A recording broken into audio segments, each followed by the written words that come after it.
اعوذ باللہ من الشیطان اللعین الرجیم بسم اللہ الرحمن الرحیم الحمد للہ وکفا وسلام علی عبادہ الذین اصطفیٰ. درود بھیجئے محمد و آل محمد صلی اللہ علیہ وسلم.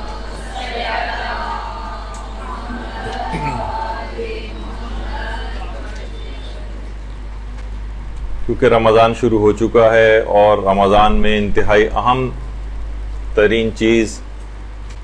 اپنے اس روزے کو بچانا ہے، جس کے لیے انتہائی محنت، تگ و دو، کوشش کے بعد فطرت سے لڑتے ہوئے، زندگی کے معمولات کو متاثر کرتے ہوئے ہمیں اس روزے کو مکمل کرنا ہے. تو آج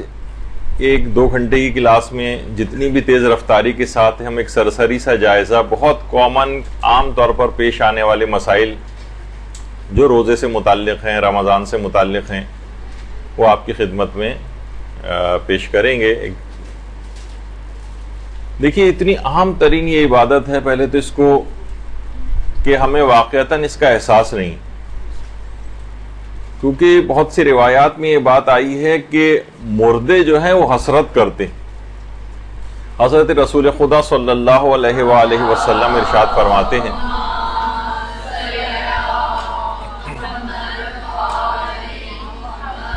کہ ہر رات ملک الموت پکارتا ہے کہ اے مرنے والو، آج کے دن تم کس پر رشک کرتے ہو جبکہ تم بتائی ہوئی ہولناکیوں کو اپنی آنکھوں سے دیکھ چکے ہو. تو مردے جواب دیتے ہیں، ہم مومنین کی مسجدوں پر رشک کرتے ہیں کہ وہ نماز پڑھ رہے ہیں اور ہم نماز نہیں پڑھ سکتے. وہ زکوٰۃ دیتے ہیں، ہم زکوٰۃ نہیں دے سکتے، یعنی جو مالی واجبات ہیں. وہ ماہ رمضان کے روزے رکھتے ہیں، ہم ماہ رمضان کے روزے نہیں رکھ سکتے. جو کچھ ان کے اہل و عیال سے بچ جاتا ہے وہ اسے صدقہ کرتے ہیں، ہم نہیں کر سکتے. وہ اللہ کو زیادہ یاد کرتے ہیں، ہم زیادہ یاد نہیں کر سکتے. ہائے حسرت و افسوس اس چیز پر جو دار فانی میں ہم سے فوت ہوئی ہیں. تو اصلاً دیکھا جائے تو اس دنیا سے جانے کے بعد انسان کو احساس ہوگا کہ کتنی بڑی نعمت ہمارے پاس یہ رمضان تھا. اور تو بہرحال ان کی وہ حسرت ابھی سے ہم کو پتہ چل گئی، تو کیوں نہ اس رمضان کو بھرپور طریقے سے گزارا جائے اور جو رمضان کے روزے رکھے جا رہے ہوں ان کو مسائل شریعت کا علم حاصل کر کے بچایا جا سکے. ایسا نہ ہو کہ ایسی کچھ غلطیاں اس کے اندر ہو جائیں کہ جس سے رمضان کے روزے باطل ہو جائیں، فاسد ہو جائیں، یا ان کا ثواب بہت کم ہو جائے. اسی طرح سے دیکھیے، اتنا عظیم یہ مہینہ ہے کہ حضرت امیر المومنین علیہ الصلوۃ والسلام نے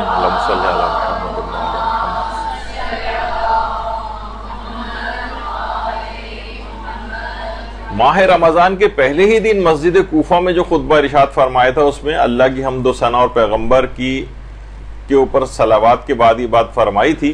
کہ اے لوگو، یقیناً یہ مہینہ جسے اللہ نے دیگر مہینوں پر فضیلت دی، اسی طرح ہے جیسے ہم اہل بیت کی دیگر لوگوں پر فضیلت. اس قدر یہ عظیم مہینہ ہے. تو اس مہینے کی عظمت کا احساس کرتے ہوئے تبرکاً یہ 2 احادیث آپ کے سامنے پیش کر کے اب ہم مسائل فقہ کے اوپر آ جاتے ہیں. اور وہ بہت سے جلدی ایک ریویو ہے، اکثر مسائل آپ کو انشاءاللہ پتہ بھی ہوں گے، لیکن یہ کہ ایک یاد دہانی ہو جائے. سب سے پہلے ایک مسئلہ پیش آتا ہے روزے کی نیت کا مسئلہ. تو دیکھیے، لوگوں کے عام دماغوں میں کانسیپٹ ہے کہ روزے کی نیت کو زبان سے لوگ کہتے ہیں ہم نیت، اکثر یہ مسائل کے اندر بھی پوچھا جاتا ہے. کوئی نماز بتائیں، کہتے ہیں اس نماز کی نیت کیا ہوگی، فلاں کوئی عمل بتائیں اس کی نیت کیا ہوگی، فلاں غسل اس کی الگ سے نیت کیا ہوگی. یعنی اصلاً وہ نیت جو ہے وہ دل کے ارادے کا نام ہوتا ہے. زبان کے اوپر نمازوں کی نیت کا لانا بھی ضروری نہیں ہے، زبانوں کے اوپر روزے کی نیت کا لانا بھی ضروری نہیں. بس صرف ایک زیادہ سے زیادہ ایک نیت کا لانا زبان کے اوپر مستحب ہے، وہ ہے احرام کی نیت. جب انسان عمرہ یا حج کا احرام باندھتا ہے تو اس کی نیت کو زبان پر لے کر آئے. لیکن ادروائز جو نمازیں ہیں، روزے ہیں، دیگر عبادات ہیں، حتیٰ کہ آپ کا خود یہ مدرسے آنا بھی ایک لحاظ سے عبادت ہے، علم حاصل کرنے کے لیے نکلنا. تو آپ کب گھر سے نکلتی ہیں کہ میں مدرسے جا رہی ہوں مستحب قربتاً الی اللہ یا واجب قربتاً الی اللہ، اس طرح کی نیت تو نہیں کرتی. وہی دل کا قصد اور وہی دل کا ارادہ ہوتا ہے. حتیٰ کہ مسئلہ فقہ یہ ہے کہ ان الفاظ کا زبان کے اوپر دہرانا ضروری نہیں ہے، بلکہ دل میں گزارنا بھی ضروری نہیں ہے. یعنی اگر کوئی آپ سے پوچھے، اصلاً وہ نیت نہیں ہے. عام طور پہ آپ کہاں 3:30 بجے صبح کو اٹھ کر اور کوئی چیز کھاتی پیتی ہیں اور پورا اہتمام سے، تو الگ سے نیت کرنے کی کیا ہے؟ یہی تو نیت ہے، ورنہ آپ کیوں اٹھی ہوئی؟ کوئی پوچھے بھائی آپ یہ 3:30 بجے اٹھ کے کیوں یہ سب کچھ کھا پکا رہی ہیں، تو آپ یہی کہیں گے بھائی آج رمضان کا روزہ رکھنا ہے، بس یہی نیت ہے. کوئی ہاں بالکل ہی ہکا بکا ہو جائے اور کہے کہ ارے پتہ نہیں میں کیوں اٹھی ہوئی تھی، اور اس کو کچھ پتہ ہی نہ چلے، تو پھر کہا جائے گا کہ ہاں اس کی تو کوئی نیت ہی نہیں. لیکن اصلاً یہ سب نیت اور یہ دل کا ارادہ ہوتا ہے. اور اس میں جو آپ اکثر ٹی وی کے اوپر بھی وَبِصَوْمِ غَدٍ نَوَيْتُ مِنْ شَهْرِ رمضان کی جو نیت آتی ہے، وہ ایک اس طور پر ہے کہ ایک تذکر ہو جائے، یا بہرحال ہماری فقہ کے اندر تو یہ ہے کہ اس کا نہ زبان پہ دہرانا ضروری ہے اور نہ ہی دل میں گزارنا ضروری ہے. ہاں اگر کوئی پوچھے آپ سے تو آپ کے دل کے نہا خانے سے نکل کر وہ نیت آپ کی زبان پر آ جائے، آپ کو بس اتنا ارادہ کرنا کافی ہوتا ہے. اچھا، روزہ مکمل اخلاص نیت کے ساتھ رکھا جائے گا، حتیٰ کہ جو اس کے محرمات ہیں، یعنی جو مبتلات ہیں، ان کو بھی اس نیت سے آپ بچیں کہ یہ اللہ نے منع کیا ہے. تو اس میں کوئی اور نیتیں شامل ہو جائیں، مثلا کوئی کہے کہ جناب یہ میرا وزن کسی طریقے سے کم ہو جائے، ڈائٹنگ بھی میری ہو جائے گی، اور یہ چیز مستقل ہو. یعنی اگر ڈائٹنگ کی نیت نہ ہو تو آپ روزہ نہیں رکھتی، وزن کم کرنے کی نیت نہ ہوتی تو آپ روزہ نہیں رکھتی، تو آپ کا روزہ باطل ہے. کیونکہ خالصتاً اللہ کے لیے روزے کو ہونا چاہیے. اس میں کوئی سی بھی اور نیت، حتیٰ کہ مثلا 99% جو ہے حکم خدا کی نیت ہے، 1% یہ ہے کہ نہیں میں میری ڈائٹنگ بھی ہو جائے، اور وہ اتنی مستقل نیت ہو کہ ان میں سے کوئی بھی ایک نیت کم ہو تو آپ روزہ نہ رکھتی، تو اس طرح کی نیت بھی باطل ہوتی ہے. ہاں البتہ ضمنی فائدہ آپ کو پتا ہے کہ ظاہر ہے جب روزے رکھیں گے انسان کی صحت بنے گی، وزن بھی اس کا کم ہوگا، بشرطے کہ سحر و افطار میں ذرا کم کھائے، تو وہ فائدہ بھی اس کو حاصل ہو سکتا ہے. اس طرح کی کوئی ضمنی فائدہ کی نیت ہو تو اس سے فرق نہیں پڑتا. لیکن روزہ مکمل طور پر خالصتاً پروردگار عالم کے لیے رکھنا چاہیے، خالص نیت ہو. اسی کو اخلاص نیت کہتے ہیں، اور خود روزے سے بھی الگ سے اخلاص پیدا ہوتا ہے. ایک تو آدمی خالص نیت کے ساتھ روزہ رکھے، پھر جتنا روزے رکھے گا اتنا ہی اس کے اندر اخلاص کی کیفیت پیدا ہوگی. اچھا، روزے کی نیت میں یہ بھی ضروری نہیں ہے. اکثر لوگ کہتے ہیں کہ آج میں نے غلطی سے آج 6واں روزہ تھا لیکن میں نے جو ہے نا 7ویں روزے کی نیت کر لی ہے، 5ویں روزے کی نیت کر لی. اس سے بھی فرق نہیں پڑتا. یعنی اصلاً بس ماہ رمضان کے روزے کی نیت، اس میں عدد کا کوئی فرق آ جائے کہ آج آپ نے 6 روزے کے بجائے 5واں کہہ دیا، 10ویں روزے کے بجائے 11واں کہہ دیا، اس سے کوئی فرق نہیں پڑتا، روزہ پھر بھی ٹھیک رہے گا. عدد کا کوئی فرق اس کے اندر آ جائے، کوئی معین کرنا ضروری بھی نہیں، اور غلطی ہو جائے تو بھی روزہ صحیح رہتا ہے. حالت روزہ میں بہت لوگ کہتے ہیں کہ یہ مثلا اپنا منہ کو صاف کرنا، ٹوتھ برش کرنا، ٹوتھ پیسٹ کرنا، تو یہ بالکل جائز ہے. حتیٰ کہ بہت سے لوگ یہ بھی کہتے ہیں کہ بھئی آپ نے کیسے جائز کہا، اس میں تو جو ہم پیسٹ استعمال کرتے ہیں اس کا تو ذائقہ بھی ہمیں اپنے منہ میں محسوس ہوتا ہے، اس کی ٹھنڈک محسوس ہوتی ہے، اس سے بھی کوئی فرق نہیں پڑتا ہے. ٹوتھ پیسٹ کو بھی استعمال کیا جا سکتا ہے، اور اگر صرف برش کیا جا رہا ہو اور پیسٹ نہ لگایا جائے تو بھی وہ جائز ہے. البتہ وہ ایک کراہیت والے ایک پہلو کے اندر ممکن ہے کوئی چیز جائے، اس میں بھی اگر بہت زیادہ تفصیل میں جائیں تو اکثر مجتہدین اس کو لکھ دیتے ہیں. لیکن ہماری فقہ میں قاعدہ تسامح، یعنی روایت اگر زیادہ ثابت نہیں بھی ہوتی تب بھی اس کو فقہا کیونکہ ذکر کرتے آئے ہیں تو مجتہد بھی فقہا کے عنوان سے اس کو ذکر کر دیتے ہیں کہ مثلا تر لکڑی سے مسواک کرنا وہ مکروہات کے اندر شمار ہوتا ہے.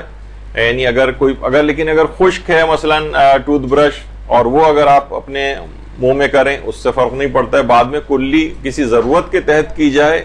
تو وہ اس میں کراہیت نہیں ہے. بلا ضرورت کلی کرنے کا ایک مسئلہ بھی آگے چل کر بیان ہوگا. بس کوشش یہ کریں کہ جب بھی ٹوتھ پیسٹ وغیرہ کریں اس کو ظاہر انسان نکال کے پھینکتا ہی، اسے نگلتا تو نہیں ہے. البتہ اس کے بعد جب کلیاں کر کے آپ اس پیسٹ کو منہ سے صاف کرتی ہیں تو اس کے بعد مستحبات میں سے بھی ہے کہ 3 دفعہ انسان اپنے لعاب دہن کو باہر تھوک دے. اور اس کے بعد تاکہ وہ منہ میں کوئی جو تراوٹ اس کے بعد رہ جاتی ہے وہ اتنی زیادہ اس طرح کی نہیں ہوتی کہ اس کو پانی پینا کہا جائے، اور اس سے بھی روزے پر کوئی فرق نہیں پڑتا ہے۔ تو بہرحال الگ سے بس یہ کوشش یہ کریں کہ ٹوتھ پیسٹ کے دوران ٹوتھ پیسٹ حلق میں نہ چلا جائے، کلیاں کرنے کے دوران وہ پانی حلق کے اندر نہ چلا جائے، لیکن منہ کے اندر ہی رہے، اور اس کے بعد آپ اسے پھینک دیں۔ اس کے بعد جو تری یا گیلاہٹ ٹائپ کی ایک عمومی طور پر منہ کے اندر رہ جاتی ہے وہ روزہ اس سے ٹوٹتا نہیں، تو اس میں کوئی فرق نہیں پڑتا، روزے میں ٹوتھ برش کرنے کی اجازت ہے۔ بہت سے لوگوں کا گلا وغیرہ خراب ہو جاتا ہے تو وہ غرارے کرنا چاہتے ہیں، غرارے کرنا بھی بالکل جائز ہے، لیکن اس طرح سے غرارے کریں کہ پانی حلق میں نہ جائے، کیونکہ اگر غرارے کے دوران پانی حلق میں چلا گیا تو بھی روزہ باطل ہو جائے گا۔ لیکن اگر اس سے اپنے آپ کو بچاتے ہوئے اچھا سادے پانی کے غرارے کریں، نیم گرم پانی سے جو عام طور پر ہوتے ہیں وہ بھی جائز ہے، اور کوئی دوا وغیرہ اس کے اندر ڈال کے اگر کوئی غرارے کیے جائیں، کوئی بھی اینٹی سیپٹک ٹائپ کی کوئی چیز،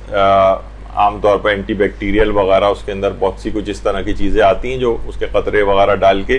غرارے کیے جاتے ہیں، وہ بھی بالکل جائز ہے۔ بس حلق کے اندر کوئی چیز جانی نہیں چاہیے، یہ ایک اصول یاد رکھیں، تو اس سے پھر منہ میں کوئی بھی چیز آپ لے کر جائیں تو اس سے روزے پر فرق نہیں پڑتا۔ اسی طرح سے حالت روزہ میں پانی یا کسی بھی مائع چیز سے کلیاں کرنا، اور وہ بھی بلا وجہ۔ مثلا ہمیں بہت پیاس لگ رہی ہے، منہ بہت خشک ہوا جا رہا ہے، ہم بار بار کلیاں جا کر رہے ہیں، یہ کام جائز ہے، اس سے روزہ تو نہیں ٹوٹتا ہے، البتہ روزے کا ثواب کم ہو جاتا ہے۔ اچھا کوئی بھی مائع چیز، یعنی اس کو پانی بھی ہو سکتا ہے، اس پانی کے علاوہ بھی کوئی چیز ہو سکتی ہے، حلق سے کوئی چیز نیچے نہ اترے، لیکن بہرحال بلا وجہ کوئی بھی چیز اگر منہ میں ڈالی جائے گی بلا وجہ، اور اس کے اندر ٹھنڈک پہنچانے کے لیے کلیاں کرنا، اپنے منہ کو اندر سے ٹھنڈا کرنے کے لیے، اس سے روزے کا ثواب کم ہو جائے گا، لیکن روزہ ٹوٹے گا نہیں، بس حلق میں کوئی چیز جانی نہیں چاہیے۔ اچھا اسی طرح سے لوگ بہت پریشان ہوتے ہیں کہ ہم حالت روزہ میں سر پر تیل لگا سکتے ہیں نہیں لگا سکتے، جسم پر تیل کی مالش کر سکتے ہیں نہیں کر سکتے، اسی طریقے سے بالوں میں خضاب لگانا، کلر لگانا، مہندی لگانا، اس سے بھی روزوں کے اوپر کوئی فرق نہیں پڑتا۔ چاہے لوگ یہ کیوں نہ کہیں کہ بھئی یہ تو سارا تیل ہمارے جسم کے اندر جذب ہو رہا ہے، کھال کے ذریعے کوئی چیز جذب ہوتی ہے، اس سے بھی کوئی فرق نہیں پڑتا۔ حتیٰ کہ بہت سی دوائیں ایسی ہیں، جیسے بہت سے مریض تو نہیں، بہت سے جو عام طور پر سگریٹ وغیرہ چھوڑنا چاہتے ہیں، تو وہ سگریٹ ان کو ایک نکوٹین کی مقدار چاہیے ہوتی ہے، تو ایک نکوٹین پیچ کے نام سے بھی آتا ہے، وہ اسکن کے اوپر لگا لیتے ہیں، تو سلو ریلیز کے طور پر نکوٹین جسم کے اندر کھال کے ذریعے جاتی رہتی، اس سے بھی فرق نہیں پڑتا ہے۔ اصل میں حلق سے کوئی چیز نیچے نہ اترے، تو سر پر تیل یا جلد پر تیل لگانے سے وہ اگر جسم کے اندر جذبی ہو جائے، اس سے روزہ نہیں ٹوٹتا۔ سر پہ مہندی بھی لگائی جا سکتی ہے، سر پہ خضاب بھی لگایا جا سکتا ہے، اس سے بھی کوئی فرق نہیں پڑتا۔ اسی طرح سے لوگ کہتے ہیں کہ بھائی جب بلا وجہ کلیاں کرنا مکروہ ہے تو پھر نہانا بھی مکروہ ہونا چاہیے۔ عام طور پر ٹھنڈک پہنچانے کے لیے نہانا یہ مکروہ نہیں، یعنی انسان کتنی ہی بھی دفعہ جائے اور جا کر بار بار بھی نہا کر اگر آ رہا ہو تو یہ مکروہ نہیں، اور بالکل بغیر کراہیت کے یہ چیز جائز ہے۔ اچھا کچھ لوگ یہ تاثر لیتے ہیں کہ ہم شاور سے نہیں نہا سکتے، کیونکہ جب ہم شاور سے نہاتے ہیں تو ہمارا پورا سر پانی سے ڈھک جاتا ہے ایک لحاظ سے، تو ان کے دماغ میں وہ والا مسئلہ آتا ہے کہ پورے سر کو پانی میں ڈبونے سے روزہ باطل ہوتا ہے۔ تو شاور میں اس قسم کا کوئی مسئلہ نہیں ہوتا ہے،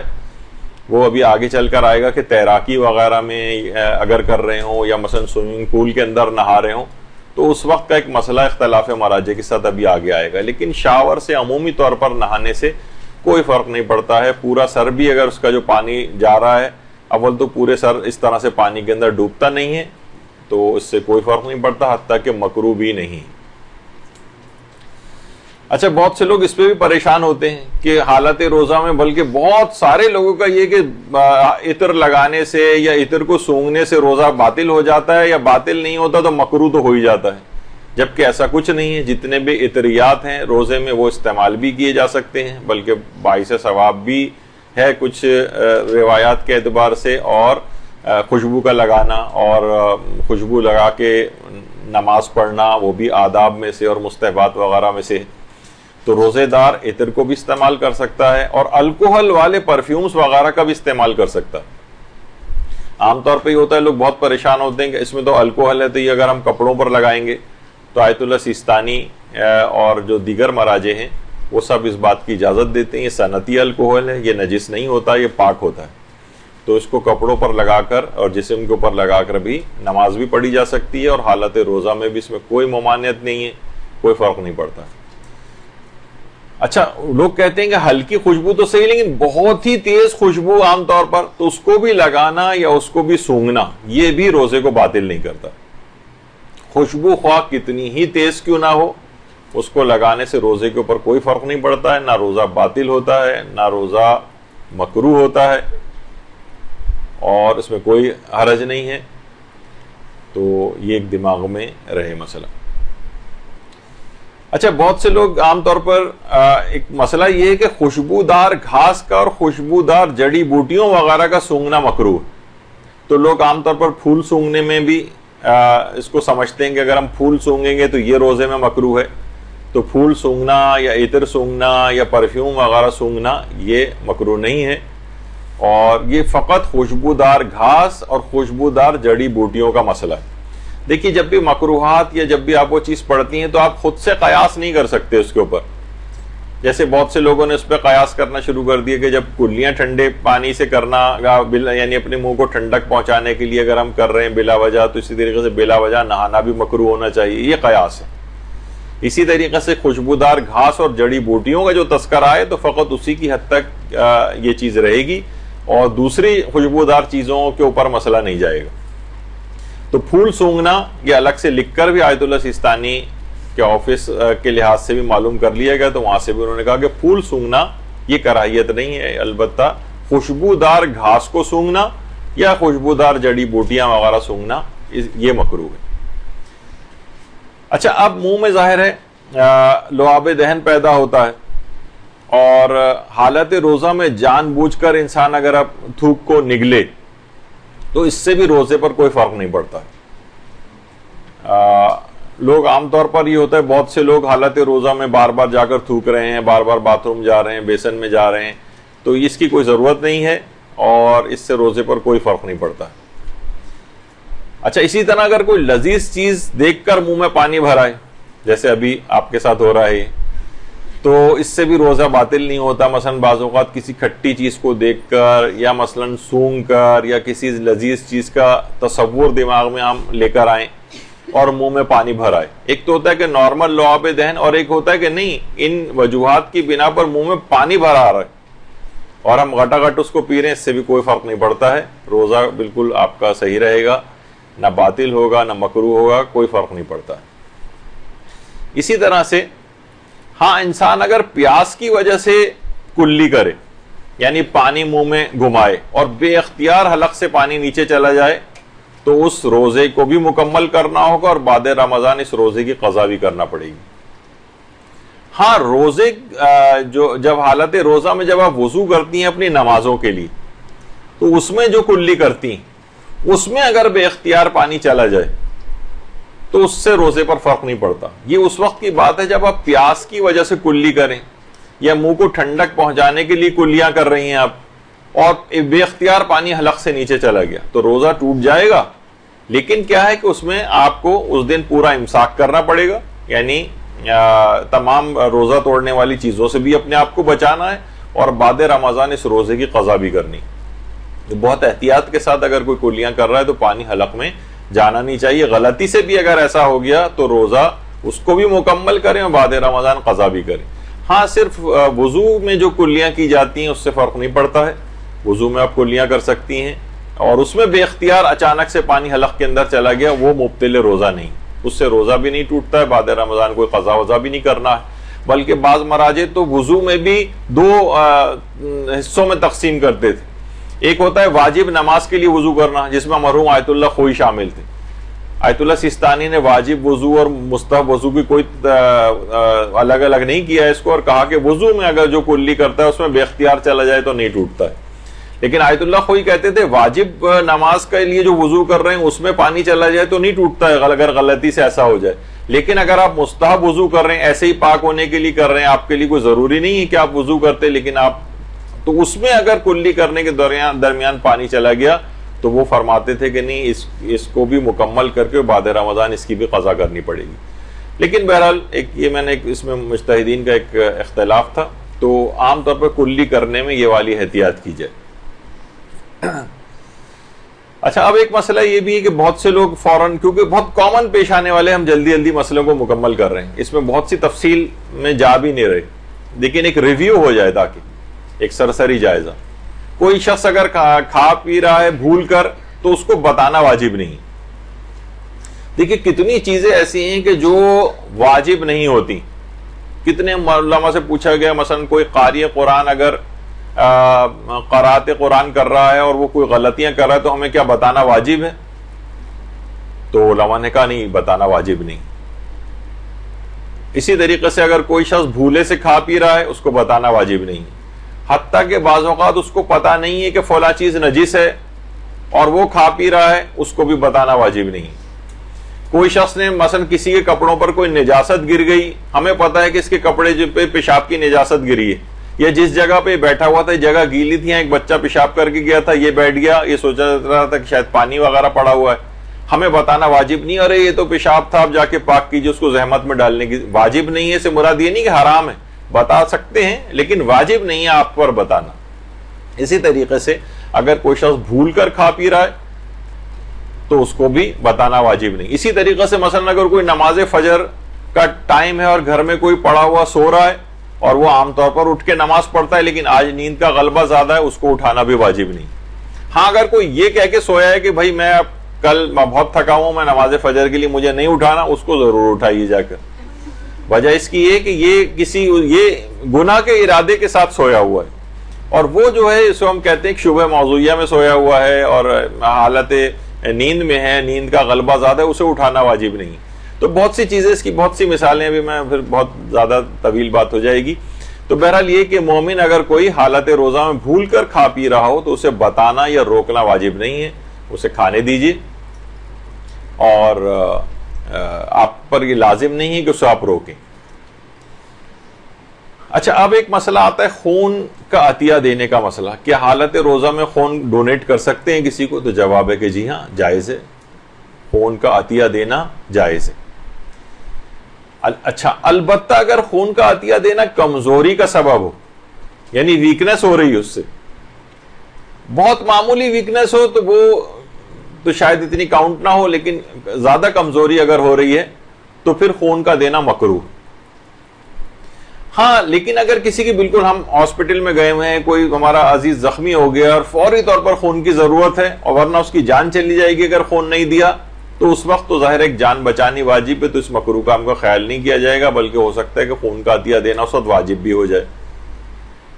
لیکن عمومی حالات میں کسی جگہ کیمپ لگا ہوا ہے، کہیں کوئی ایسی ایمرجنسی نہیں ہے، بہت سارے لوگ لائن بنا کے خون دے رہے ہیں، بعد میں مریضوں کے ہی کبھی کام آئے گا،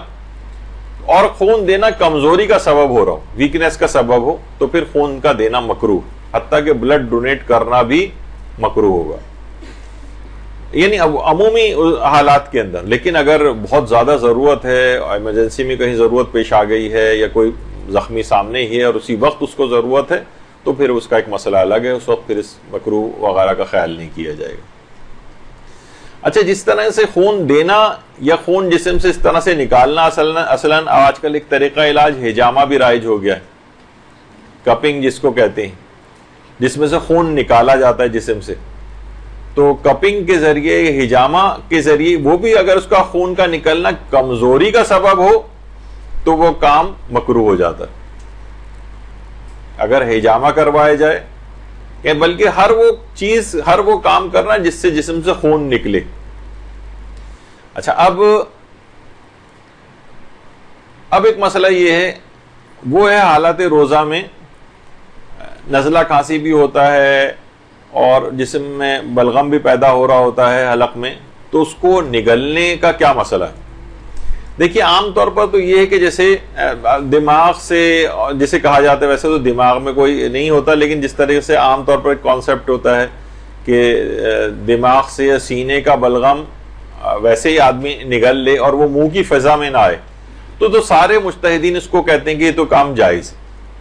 لیکن اصلاً اختلاف وہاں پر شروع ہوتا ہے مجتہدین میں جب وہ بلغم نکل کر منہ کی فضا میں آ جائے. منہ کی فضا میں. تو رہبر معظم آیت اللہ خامنئی اور آیت اللہ خوئی مرحوم کے نظریے میں اور زیادہ بلکہ مشہور نظریہ یہ ہے کہ احتیاط واجب کی بنا پر اس چیز کو نگلنا نہیں چاہیے، بلغم کو نگلنا نہیں چاہیے اگر وہ منہ کی فضا میں آ جائے. لیکن اگر وہ دماغ سے یا سینے سے براہ راست اس کو نگلا جا رہا ہے، وہ منہ کی فضا میں نہیں آ رہا، تو سب مراجع کہتے ہیں کہ اس سے روزے پر فرق نہیں پڑتا ہے. لیکن آیت اللہ سیستانی فرماتے ہیں اگر وہ منہ کی فضا میں بھی آ جائے تب بھی اس کو نگلنے سے فرق نہیں پڑتا ہے، البتہ افضل اور احتیاط یہی ہے کہ اسے نہ نگلا جائے. لیکن اگر کوئی نگل لے تو بہرحال روزے پر فرق نہیں پڑتا. تو کبھی اگر اس طرح سے ایسا ہو جائے اور انسان، یہ اکثر اس وقت پیش آتا تھا مسئلہ بہت زیادہ عمومی حالات میں، تو ظاہر ہے زیادہ تر مراجع آیت اللہ سیستانی کے علاوہ سب تقریباً منع کرتے ہیں. نماز جماعت میں اکثر لوگوں کے ساتھ ہم دیکھتے تھے کہ مثلا ظاہر ہے اب ان کے پاس رومال یا ٹیشو اب ایسا ہو گیا، وہ اس وقت اگر نگل لیں گے اور منہ کی فضا میں مثلا کھنکارنے میں بلغم آ گیا، اب وہ اسے اگر نگلتے ہیں مثلا تو روزہ باطل ہوتا ہے اور دوران جماعت چھوڑ کر بھی نہیں جا سکتے، نماز بھی مکمل کرنا ہے. تو اس وقت بڑی صورتحال ایسی ہو جاتی تھی. تو اس معاملے میں ان مجتہدین کے مقلدین بھی اگر مثلا آیت اللہ سیستانی کی طرف رجوع کر لیتے ہیں اور ان کے لیے وہ رجوع مسائل شریعت کے مطابق ہو، اس کی ایک الگ تفصیل ہے، تو بہرحال ان کا وہ روزہ اس کے باوجود بچ سکتا ہے. اگر وہ رجوع کر لیں اور نگل لیں اس بلغم کو تو اس سے فرق نہیں پڑے گا. اچھا، اسی طرح سے اسٹیم لینا ہے. بہت سے لوگوں کی ناک بند ہو جاتی ہے، نزلہ ہوتا ہے، یا مثلا فیشیل وغیرہ، کیونکہ ابھی جب عید کے قریب آئے گا مرحلہ تو اس وقت یہ ہوتا ہے کہ حالت روزہ میں خواتین فیشیل وغیرہ یہ سب لیں گی. تو جو بھاپ وغیرہ اٹھ رہی ہوتی ہے وہ سب ناک میں جاتی ہے، اس سے روزہ باطل نہیں ہوتا، اس سے روزہ باطل نہیں، کیونکہ یہ غبار لطیف کہلاتا ہے. یعنی یہ غبار کثیف یا غبار غلیظ جسے کہا جاتا ہے وہ نہیں ہے، غبار لطیف ہے. عام طور پر خواتین وہ بھی پوچھتی ہیں جب وہ کھانا پکا رہی ہوتی ہیں تو پتیلی وغیرہ میں سے ایک بھاپ سی نکل رہی ہوتی ہے، اس کے سامنے جھک کر ہی وہ دیکھ رہی ہوتی ہیں، تو وہ بھاپ بھی اکثر ان کے ناک میں چلی جاتی ہے، اور کبھی وہ کہتی ہیں کہ ہمیں حلق میں کھانے کا ذائقہ بھی محسوس ہوتا ہے. تو اس سے بھی روزے پر بہرحال فرق نہیں پڑتا ہے اور وہ بھی غبار کثیف کے اندر نہیں آتا. البتہ علماء کہتے ہیں اگر اس طرح کی کوئی بھاپ ہو، اتنی زیادہ بھاپ لی جا رہی ہو کہ وہ بھاپ پانی کے قطروں میں تبدیل ہو کر کنڈینس ہو کر آپ کے حلق پر گرے اور حلق سے پھر آپ ان قطروں کو نیچے اتاریں تو اس سے روزہ ٹوٹ سکتا ہے. تو عموماً لیکن عام طور پر جو عام نارمل اسٹیم وغیرہ لی جاتی ہے ناک کو کھولنے کے لیے یا فیشیل وغیرہ میں جو جا رہی ہوتی ہے، اس سے قطروں والی صورتحال عام طور پر نہیں ہوتی ہے، تو اس سے بھی لینے میں کوئی حرج نہیں ہے اور روزہ بالکل ٹھیک رہتا ہے، تب بھی ٹھیک ہے. اچھا، اسی طریقے سے بہت سے لوگ ذرا اور جن کے پاس سہولیات ہیں ساونا بات وغیرہ لیتے ہیں، اسٹیم بات لیتے ہیں، باقاعدہ ایک کمرہ ہے جس کے اندر وہ بیٹھ کے اور اسٹیم اتنی زیادہ مقدار میں اندر جا رہی ہوتی ہے، تو اس میں اگر اتنی زیادہ بھاپ ہو کہ قطرات کی صورت میں حلق سے وہ نیچے اتر رہا ہے پانی، تو اس سے روزہ باطل ہوتا ہے. لیکن اگر ایسا نہیں ہے تو ساونا بات اور اسٹیم بات لینا وہ بھی بالکل جائز ہے اگر اس تک بات نہ پہنچے قطرات کی صورت میں. اچھا، اب مسئلہ آتا ہے غبار غلیظ کا. یہ جو کثیف جسے کہتے ہیں غبار کثیف، غلیظ اصل میں گاڑھے کو کہتے ہیں عربی میں، یعنی ڈینس، یعنی جو عام طور پر بہت گاڑھا دھواں ہوتا ہے جیسے بسوں میں سے نکل رہا ہوتا ہے یا اور کوئی لکڑی یا کوئی چیز جلائی جائے اس میں سے نکل رہا ہوتا ہے، تو وہ اگر حلق تک پہنچ جائے اور اس صورت میں ہے کہ وہ شخص متوجہ بھی ہو اور احتیاط بھی کر رہا ہو کسی طریقے سے دھواں میری ناک میں نہ جائے، یعنی اگر اس نے احتیاط نہیں کی، متوجہ بھی تھا کہ ہاں یہ دھواں اندر جا رہا ہے اور اس نے احتیاط نہیں کی، تو پھر احتیاط واجب کی بنا پر اس کا روزہ باطل ہو جاتا ہے. یعنی اگر کوئی شخص کہیں بس کھڑی ہوئی ہے اور وہ خوب دھواں نکال رہی ہے اور وہ شخص وہیں کھڑے ہو کے جانتے بوجھتے بھی وہیں کھڑا ہے اور کوئی پرواہ نہیں کر رہا اور دھواں سانس کے ذریعے اندر لے رہا ہے، تو اس کا روزہ احتیاط واجب کی بنا پر باطل ہو جائے گا، دھواں اگر اتنی مقدار میں اس کے اس طرح سے اندر جا رہا ہے. لیکن اگر وہ شخص یا تو متوجہ ہی نہیں ہے، مثلا کوئی ایک دم سے ایکسیڈنٹ ہوا، بس کھڑی ہوئی ہے، دھواں بھی نکل رہا ہے اور وہ متوجہ نہیں ہے کہ دھواں اور پھر اندر چلا گیا اس کے بے خیالی میں، اس سے روزہ نہیں ٹوٹے گا. یا اس نے احتیاط کی اور پھر بھی دھواں اندر چلا گیا، وہ سانس کو روک رہا ہے، ناک کے اوپر اپنے ہاتھ کو رکھ رہا ہے، ناک پہ لا کے کوئی رومال رکھ رہا ہے اور پھر کوئی دھواں اندر چلا گیا، اس سے بھی روزے پر فرق نہیں پڑتا۔ تو دھوئیں کا اس لحاظ سے بچنے، یعنی پوری کوشش کرے انسان کہ اس سے بچے، پھر بھی دھواں اگر اندر چلا جائے تو اس سے روزے پر کوئی فرق نہیں پڑتا۔ یہی وجہ ہے کہ سگریٹ جو ہے، سگریٹ کا پینا اسی وجہ سے کہ اس کے جو کثیف دھواں ہوتا ہے وہ انسان پیتا ہے، وہ اس کے پھیپھڑوں میں جاتا ہے، وہ اس حلق میں سے جو ہے وہ اس لحاظ سے گزر رہا ہوتا ہے دھواں، احتیاط واجب کی بنا پر سگریٹ پینے سے اسی وجہ سے روزہ باطل بھی ہو جاتا ہے۔ تو دھوئیں کا ایک مسئلہ یہ ہے، متوجہ ہو اور احتیاط کرنے کے باوجود حلق تک پہنچ جائے تو اس سے روزہ باطل نہیں ہوتا، یعنی متوجہ ہونے کی صورت میں اور احتیاط کرنے کے باوجود، متوجہ نہیں تھا اور چلا گیا تب بھی روزہ ٹھیک رہتا۔ اچھا، عام طور پر لوگ کہتے ہیں کہ بھئی اس طرح سے تو بہرحال جو دھواں، جو کثیف دھواں ہے وہ ایک الیکٹرانک سگریٹ بھی جو ہے ایک آ گئی۔ تو آیت اللہ سیستانی سے یہ بھی پوچھا گیا تو وہاں سے یہی جواب آیا کہ احتیاط واجب کے طور پر روزے کی حالت میں الیکٹرانک سگریٹ کا استعمال بھی جائز نہیں۔ تو یہ بھی ایک مسئلہ ہو گیا۔ اچھا، اسی طرح سے حالت روزہ میں دانت کا نکلوانا یہ مکروہ ہے، اور ہر وہ کام بھی مکروہ ہے جس سے منہ سے خون نکلے، ہر وہ کام، جان بوجھ کے کوئی ایسا کام کرنا۔ اب مثلا بہت سے لوگ کہتے ہیں کہ بھئی ہمیں اس طرح سے ہے کہ اگر ہم ٹوتھ برش کریں گے تو ہو سکتا ہے ہمارے دانتوں سے خون آ جائے یا مسوڑے سے خون آ جائے، تو بہت سے لوگوں کو برش کرنے سے بھی آ جاتا ہے، لیکن انہیں کچھ پتہ نہیں کہ آئے گا یا نہیں آئے گا، کر رہے ہیں، ہو سکتا ہے آئے، ہو سکتا ہے نہ آئے، اس صورت میں پھر مکروہ نہیں ہے، وہ خود بخود نکلنے میں آ جائے گا، یعنی خود ہی جسم میں چوٹ لگ گئی، جسم سے خون نکل آئے، یہ مکروہ نہیں۔ لیکن خود سے جسم سے خون نکالنا، تو حالت روزہ میں دانت کا نکلوانا یہ بھی مکروہ ہے، اور ہر وہ کام بھی مکروہ ہے جس سے منہ سے خون نکلے۔ اچھا، بہت سے لوگ اس میں بھی پریشان ہوتے ہیں کہ حالت روزہ میں اشعار وغیرہ کا پڑھنا، اشعار کا پڑھنا روزے میں مکروہ ہے، سوائے اس کے کہ مثلا خدا کی حمد کی جا رہی ہے، رسول اللہ کے لیے نعتیں پڑھی جا رہی ہیں، ائمہ معصومین کے قصیدے پڑھے جا رہے ہیں، یا نوحے اور مرثیے پڑھے جا رہے ہیں ان کے غم میں، تو یہ اشعار مکروہ نہیں۔ مکروہ عام طور پر اس کے علاوہ جو شاعری، عام طور پر جو غزل کوئی پڑھ رہا ہے، یا عام طور پر آپ دیکھتی ہیں کہ ٹی وی پر افطار سے پہلے کچھ ایسے بیت بازی ٹائپ کے جو پروگرام آ رہے ہوتے ہیں، اگر وہ لوگ روزے سے ہیں مثلا تو ان کا روزہ مکروہ ہوتا ہے۔ یہ مکروہ کے معنی کہ روزے کا ثواب کم ہو جاتا ہے۔ مثلا اگر 100 ثواب ملنا تھا روزے کا تو اب 60 ملے گا، 50 ملے گا، 40 ملے گا، اس کے مطابق ہے کہ کتنا زیادہ، جتنے آپ اشعار پڑھتی جائیں گی اتنا روزہ کا ثواب کم ہوتا جائے گا۔ تو حالت روزہ میں اشعار کا پڑھنا مکروہ ہے، لیکن ان اشعار کا پڑھنا مکروہ نہیں ہے جو کہ مقدس ہستیوں وغیرہ کے لیے کہے جاتے ہیں۔ غلو تو ویسے ہی روزہ نہیں بھی ہے، لیکن یہ بھی ایک چیز اور بھی میں بتا دوں کہ بہرحال بہت سی چیزیں فضائل کی بیان ہو رہی ہوتی ہیں، اور ہاں کوئی واقعتاً اس کے اندر خدا ان کو بنایا جا رہا ہو، کیونکہ شاعری کے اندر مبالغہ تو کچھ ہوتا ہے، ورنہ وہ شاعری کیا ہے؟ کہا جاتا ہے نا کہ بہترین شعر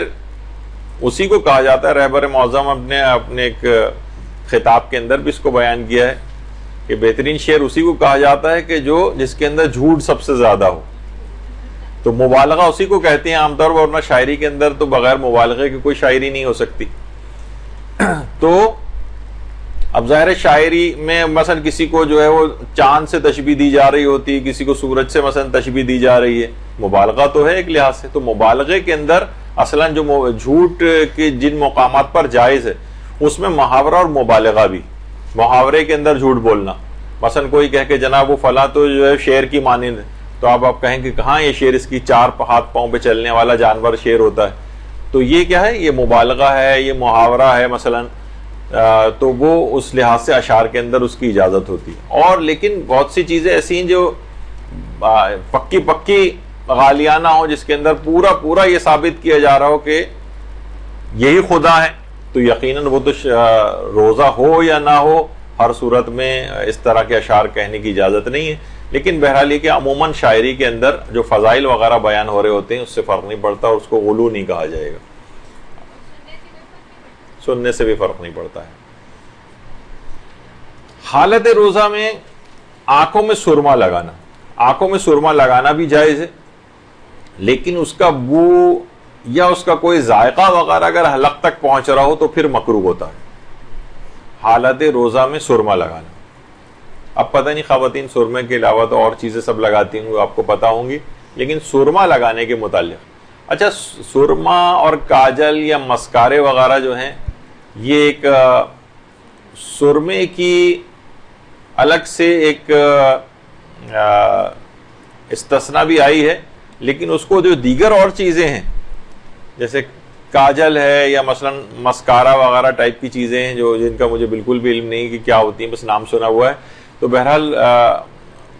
اگر کہیں اجازت ملتی ہے تو وہ سرمے کے لحاظ سے ملی، اور چیزوں کی اجازت نہیں. لیکن اگر سرما بھی جو اگر لگا رہے ہیں جس کی اجازت بھی ہے، اس میں فرماتے ہیں کہ اگر وہ حلق تک اس کا ذائقہ پہنچ رہا ہو یا اس کی کوئی خاص بو جو ہے وہ پہنچ رہی ہو تو پھر روزے کا ثواب کم ہو جاتا ہے. لیکن عام طور پر اب تو اتنی چیز رائج نہیں رہی ہے. اسی طرح سے حالت روزہ میں بلڈ ٹیسٹ وغیرہ کروانا، مختلف بیماریوں کے لیے جو ڈاکٹر عام طور پر خون ٹیسٹ وغیرہ لکھتے ہیں، جب ان کے لیے لیب جاتے ہیں تو اس سے خون نکلوانا جائز ہے، اس سے روزہ باطل نہیں ہوتا ہے. یعنی تمام بلڈ ٹیسٹ وغیرہ کروائے جا سکتے ہیں. البتہ خواتین کے لحاظ سے اس میں حجاب کی رعایت ہونی چاہیے کہ اچھا عام طور پر مثلا جیسے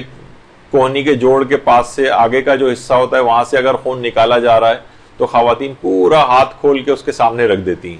نہیں، اگر وہیں پہلے تو کوشش کریں، اگر جو ہاتھ ہے جو اس کی پشت ہے وہاں سے اگر خون نکالنا ممکن ہے تو وہاں سے نکلوا لیں، اس سے آپ کی بے پردگی نہیں ہوگی. یا پھر اگر وہ درمیانی حصہ ہے کوہنی کے جو دوسری طرف ہوتا ہے جہاں سے خون عام طور پر نکالا جاتا ہے، تو اس میں آپ کو جو سامنے کا حصہ ہے اس کے اوپر کوئی کپڑا دوپٹہ یا اس کو کور کرنا پڑے گا کہ فقط اتنا حصہ بس جتنا خون نکالنے کے لیے ضروری. یہ نہیں کہ اگر خون وہاں سے نکالنا ہے تو پورا ہاتھ اس کے سامنے کہ اب بھائی ضرورت ہے کیا کریں. نہیں، ضرورت خون نکالنے کی حد تک اس سے غیر ضروری جسم کو چھپانا پڑے گا جو اس وقت کھل رہا ہے. اور کوشش یہ کریں کہ اس کو اگر کوئی شخص اس طرح کا لاپرواہ ہے تو اس سے یہ بھی کہیں کہ وہ ہاتھ میں گلوز پہنے. ایک تو ویسے ہی حفظان صحت کے اصولوں کے مطابق اسے گلوز پہننے چاہیے، اس کے اپنے لیے بھی بہت ضروری ہے اور آپ کے لحاظ سے بھی ضروری ہے کہ شرعی پیمانوں پر، تاکہ وہ ہاتھ جسم کے اوپر نہ لگے. اور اگر دیکھیں کسی جگہ ایسی لیب ہے جہاں پر خواتین ہی خون بلڈ ڈرا کرنے والی ہیں تو آپ کو پرائیورٹی کے طور پر وہیں جانا چاہیے. تو بہرحال ہاں، اگر کوئی بہت شدید ضرورت ہے اور خون ٹیسٹ کروانے کی اور بہت دور دور تک کوئی اس طرح کی کوئی فیسلٹی نہیں ہے تو پھر جا سکتے ہیں، لیکن ان احتیاطوں کا خیال کرنا پڑے گا. اسی طرح سے حالت روزہ میں بہت سے مریض ڈائبٹک ہوتے ہیں، وہ انسولین وغیرہ لگاتے ہیں، تو انسولین کے انجیکشنز لگوانا وہ بھی بالکل جائز ہے. اور البتہ ایک مسئلہ اس کے اندر یہ ہوتا ہے کہ ہاں کی حد تک تو ہے جواز، لیکن عام طور پر جو انسولین لیتے ہیں ان لوگوں کے ساتھ ایک مسئلہ بلڈ شوگر زیادہ ہونے کے لحاظ سے تو ایک مسئلہ ہوتا ہی ہے، جس کے لیے بہرحال پھر انسولین وغیرہ لگائی جاتی ہے. لیکن بعض اوقات انسولین لگانے سے تو یہ کچھ کھانا پینا بھی بعض اوقات ضروری ہوتا ہے اس کے اندر، اور کبھی یہ ہوتا ہے کہ انسولین لگانے سے یا بلڈ شوگر ایک دم سے لو ہونے کا ایک مسئلہ ہوتا ہے. تو اب اس کی تو تفصیل میں بھی فی الحال اتنا زیادہ نہیں جا سکتے، جو اتنے ان کے الگ سے مسئلے ہوتے ہیں کافی دقیق، ان کو خود کسی عالم دین کے پاس بیٹھ کر ان مسئلوں کو حل کرنا چاہیے. تو بہت سے ایسے مریض بھی ہوتے ہیں جو چاہتے ہیں کہ ہم روزہ بھی رکھ لیں، اور کبھی ان کی بلڈ شوگر ڈاؤن ہونے کا مسئلہ ہوتا ہے تو ایک کینولا لگا کر رکھتے ہیں تاکہ وہ گلوکوز کے اسی وقت انجیکشنز وغیرہ لگا کے اپنی شوگر کو بڑھا سکیں، کیونکہ لو شوگر زیادہ خطرناک ہوتی ہے بنسبت ہائی شوگر وغیرہ کے، اور آدمی ایک دم سے بے ہوش وغیرہ ہو جاتا ہے. تو بہرحال ان کے کچھ اپنے مسئلے ایسے ہیں، لیکن اصلاً یہ کہ انجیکشن انسولین کا لگانے سے روزے کے اوپر کوئی فرق نہیں پڑتا اور لگایا جا سکتا. اسی طرح سے حالت روزہ میں ڈینٹسٹ کے پاس جا کر اپنا علاج کروانا، تو اس سے بھی کوئی فرق نہیں پڑتا ہے، بالکل علاج کروا سکتے ہیں، دانتوں کی صفائی کروا سکتے ہیں. ظاہر ہے وہ منہ میں مستقل ایک لحاظ سے کچھ اسپرے بھی ہو رہا ہوتا ہے پانی کا، بس حلق سے کوئی چیز نیچے نہ اترے، جو خون وغیرہ نکلتا ہے وہ بھی حلق سے نیچے نہ اترے، اور ظاہر ہے کہ اس کو کچھ رنس کر کے پانی کو یا اس کو آپ منہ سے نکال بھی دیتے ہیں، اور خون وغیرہ بھی اگر منہ میں آ رہا ہوتا ہے تو اس کو بھی انسان تھوک دے، اور بس اس کے بعد وہ اتنا اگر معمولی، ابھی خیر خون کی بھی تھوڑی سی بات اور آئے گی، لیکن یہ کہ حالت روزہ میں ڈینٹسٹ کے پاس جا کر اپنا علاج کروانے کی اجازت ہے. بس کوشش یہ کریں کہ پانی یا خون میں سے کوئی چیز حلق سے یا کسی دوا کوئی حلق سے نیچے نہ اترے. بعض اوقات وہ سن کرنے کے لیے کچھ انجیکشنز وغیرہ بھی لگاتے ہیں، تو اس سے بھی کوئی فرق نہیں پڑتا ہے، علاج کروانے کے لیے جا سکتے ہیں. اچھا، بعض اوقات یہ ہوتا ہے کہ مسوڑوں سے کچھ خون نکلتا ہے اور ہماری بالکل توجہ نہیں رہی اور بے اختیار ہم نے اس کو نگل لیا، اس سے بھی روزے پر فرق نہیں پڑتا.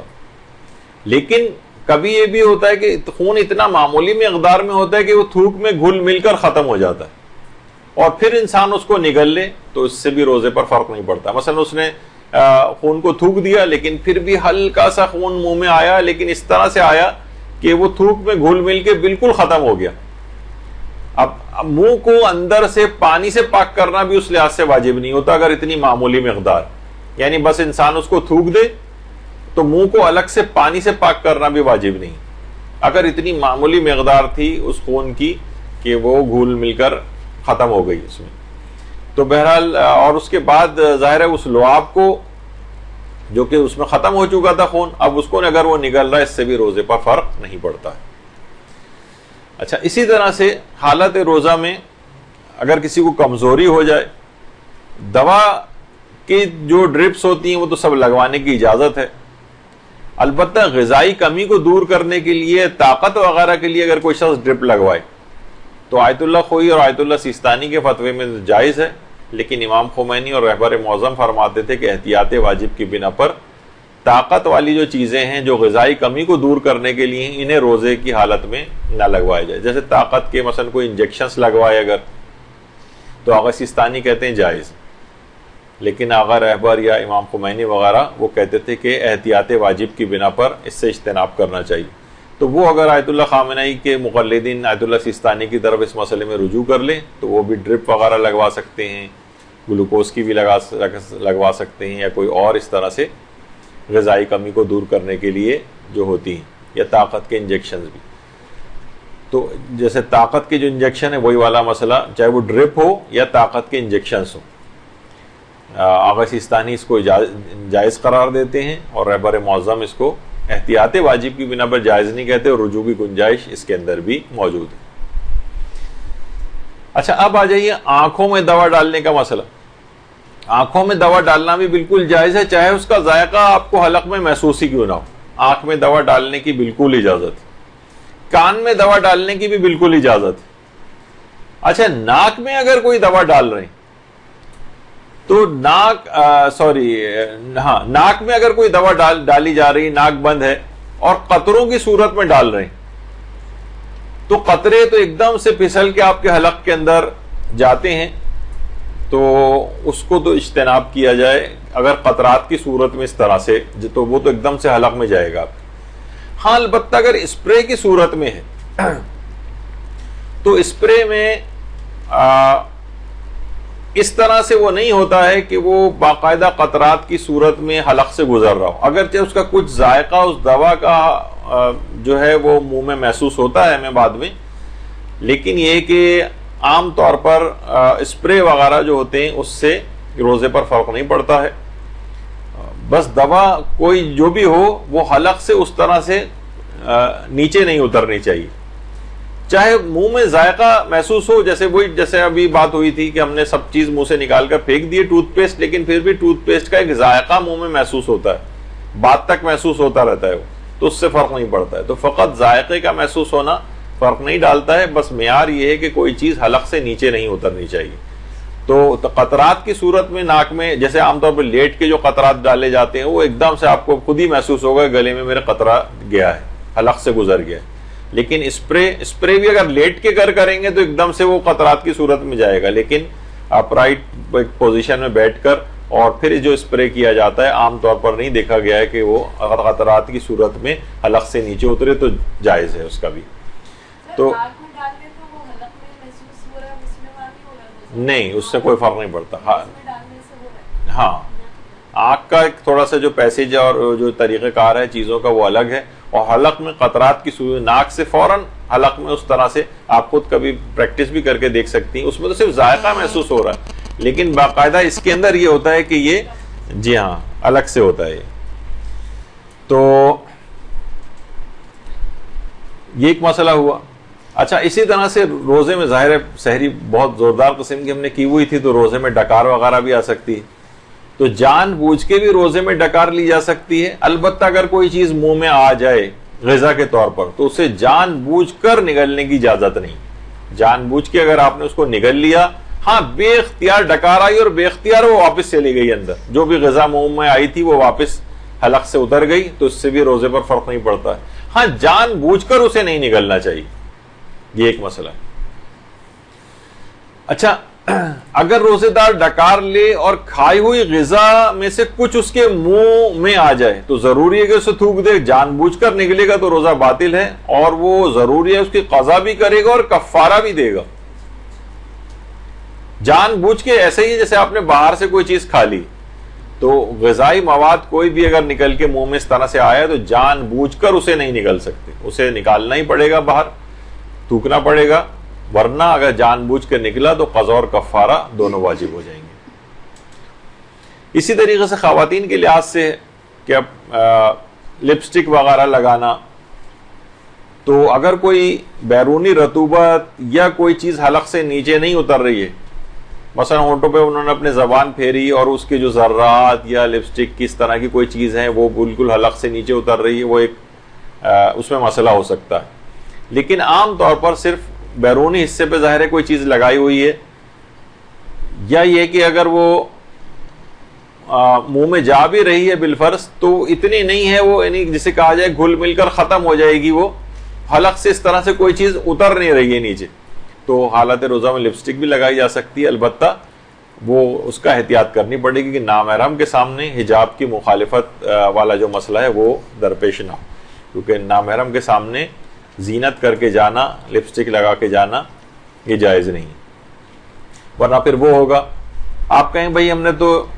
اپنے لیے لگائی ہوئی ہے کہ ہم اچھے لگیں, اس سے فرق نہیں پڑتا. ورنہ پھر وہ مولانا شہریار عابدی کا اکثر میں پیش کرتا ہوں, وہ کہتے تھے جب ہم ایران میں تھے ایک عورت لپسٹک لگا کے جا رہی تھی تو ایک شخص وہاں سے گیا, اس کے پاس جا کے کہنے لگا اس کا یہ رنگ مجھے پسند نہیں, آئندہ سے دوسرا تبدیل کر کے لگانا. تو وہ ناراض ہو گئی, بھائی تم کون ہوتے ہو؟ اس نے کہا کہ ورنہ کیوں لگائی ہے, کہ باہر نکل رہی ہو لگا کے تو ہم لوگوں کو دیکھنے کے لیے لگائی ہے نا, تو ہماری پسند ناپسند کا بھی خیال کرو پھر. تو بہرحال ایک لحاظ سے امر بالمعروف کا اس کا ایک انداز تھا, تو نامحرم کو دکھانے کے لحاظ سے یہ چیز نہیں ہونی چاہیے. اور ویسے اپنے لیے اپنے محرم لوگوں کے لیے گھر میں ویسے ہی زینت کے لیے لگائی ہوئی تو اس میں حرج نہیں ہے. روزے پر کم سے کم کوئی فرق نہیں پڑتا, حتیٰ کہ گناہ کرتے ہوئے بھی اگر لگا رہی ہے وہ اور میک اپ کر کے باہر نکل رہی ہے تو روزہ باطل تو نہیں ہوگا اس سے, البتہ روزے کا ثواب اس گناہ کے باعث ختم ہو جائے گا یا بہت کم ہو جائے گا. اچھا اسی طرح سے ہونٹوں کو خشکی سے بچانے کے لیے لپ بام یا لپ گلوس وغیرہ جو استعمال کی جاتی ہے تو اس کو بھی استعمال کرنا جائز ہے, بس یہ ہے کہ وہ منہ کی تری سے مخلوط ہو کر حلق سے اس طرح سے نیچے نہ اترے, جیسے اب جو ہم نے ابھی ذکر کیا. آپ نے دیکھا کہ تقریباً ہر اس کے اندر یہ والی بات آ رہی ہے کہ حلق سے مواد کا نیچے اترنا, یہ اس کے اندر ایک معیار ہے. اگر ایسا نہیں ہے تو اس طرح کی تمام چیزیں لگانے کی بھی اجازت ہے. اچھا اسی طرح سے جسم میں جذب ہونے والی چیزیں, مثلا کوئی مرہم لگایا ہوا ہے, مثلا کوئی کریم آپ لگاتی ہیں, بہت سے لوشنز لگاتی ہیں, آئنٹمنٹ لگاتی ہیں, ڈیوڈرنٹس وغیرہ کا استعمال ہوتا ہے, اس میں کچھ اس چیزیں ان میں سے کھال میں جذب بھی ہو جاتی ہیں, ان کے استعمال سے بھی روزہ نہیں پہ کوئی فرق نہیں پڑتا ہے. جیسے تیل بھی کی بھی ابھی اس سے پہلے مثال آئی, یہ تمام چیزیں جسے ان کے اوپر لگانے کی اجازت ہے, حتیٰ مکروہ بھی نہیں. اچھا اسی طرح سے منہ کی ایک ظاہر ہے کہ جو اللہ کو تو بہت پسند ہے, لیکن بہرحال روزے دار کے لحاظ سے جو ایک اتنی دیر سے اس نے کھایا پیا نہیں ہے، منہ میں کوئی اس طرح کی بو اس کے آ جاتی ہے، بو کو دور کرنے کے لیے کوئی خوشبودار اسپرے وغیرہ کا استعمال کر رہا ہے اگر وہ، تو اس کا مواد اگر حلق سے نیچے اترے گا تو روزہ باطل ہوگا. لیکن اگر وہ منہ میں اس نے اسپرے کیا، حلق سے کوئی چیز نیچے نہیں اتری اور بہت دیر منہ میں رہنے کے بعد وہ تھوک میں گھل مل کر ختم ہو گیا، اب منہ میں اس لحاظ سے الگ سے کوئی مواد نظر بھی نہیں آ رہا ہے، اور پھر وہ جو منہ میں تو ظاہر ہے لعاب پیدا ہو رہا ہے اور وہ خود بخود انسان نگلتا بھی ہے، اس سے بھی پھر روزے پر فرق نہیں پڑتا. البتہ بہرحال ان چیزوں میں احتیاط کی جائے، لیکن یہ کہ بہرحال کیونکہ یہ چیزیں معاشرے میں چیزیں رائج ہیں، لوگ پوچھتے ہیں، تو اس لحاظ سے ان مسائل کی چیزوں کا بھی آپ کو علم ہونا چاہیے. حالت روزہ میں قے یا الٹی کرنا، اگر جان بوجھ کر کوئی الٹی کرے، منہ میں حلق میں کوئی چیز ڈالے یا کوئی جان بوجھ کے ایسی چیز کھائے جس سے اس کو الٹی آ جائے، معلوم ہے کہ اس سے الٹی آئے گی مجھے، تو اس سے تو روزہ باطل ہو جاتا ہے. لیکن اگر بیماری کی وجہ سے الٹی کرنے پر مجبور ہو یا خود بخود الٹی آ رہی ہے، اس کا کوئی زور نہیں ہے اس میں، تو اس سے روزہ باطل نہیں ہوتا. اور اگر کوئی شخص بھول جائے کہ وہ روزے سے ہے اور الٹی کر دے، اس سے بھی روزہ باطل نہیں ہوتا. یعنی معیار وہی ہے کہ انسان خود سے کوئی ایسا کام کرے کہ جس سے اسے الٹی آئے حالت روزہ میں، اور وہ اسے پتا ہے کہ میں روزے کی حالت میں ہوں، پھر بھی جان بوجھ کر الٹی کر رہا ہے، تو اس سے روزہ باطل ہوتا ہے، ورنہ روزہ باطل نہیں ہوتا، چاہے بیماری کی وجہ سے ہو یا بے اختیار ہو جائے. اسی طرح سے حالت ابھی تو آ گئی یہ بات کہ مہندی لگانا، خضاب لگانا. بہت سے لوگ کہتے ہیں کہ حالت روزہ میں ناخن کاٹ سکتے ہیں. جی ہاں، ناخن بھی کاٹ سکتے ہیں، بال بھی کٹوا سکتے ہیں، حتیٰ کہ خواتین کا بھی بال کٹوانا بالکل جائز ہے، اس سے بھی روزے پر کوئی فرق نہیں پڑتا. اسی طریقے سے خواتین کا آئی بروز بنوانا، اگر دو اینک والے جن کی طرح سے دونوں آئی بروز ملی میں بیچ میں سے مثلا آپ اس کو وہ کروا رہی ہیں، وہ بھی بالکل جائز ہے. تو بہرحال بال کٹوانا، ناخن کٹوانا، اس کی بھی بالکل اجازت ہے، اس کی بھی اجازت ہے، شیو کرنے کی بھی اجازت ہے. البتہ مرد حضرات داڑھی شیو نہیں کر سکتے، لیکن جسم کے اور غیر ضروری بال شیو کرنا، اس سے بھی روزے پر کوئی فرق نہیں پڑتا. اچھا، اب ایک خواتین کے ساتھ ایک مسئلہ ہے کہ ماہانہ عادت ان کو دوران روزہ اگر شروع ہو گئی تو خواہ افطار سے چند منٹ پہلے کیوں نہ ہو، 1 منٹ پہلے کیوں نہ ہو، ان کا روزہ باطل ہو جائے گا. اچھا، دن میں کسی وقت ایسا ہو جائے، بہت سی خواتین یہ کرتی ہیں کہ جناب وہ سوچتی ہیں کہ نہیں اب روزہ تو ہمارا باطل، یعنی اس کے بعد ان کو کھانے پینے کی بھی اجازت ہے، البتہ رمضان کا احترام وغیرہ کرتے ہوئے وہ کھا پی بھی سکتی. تو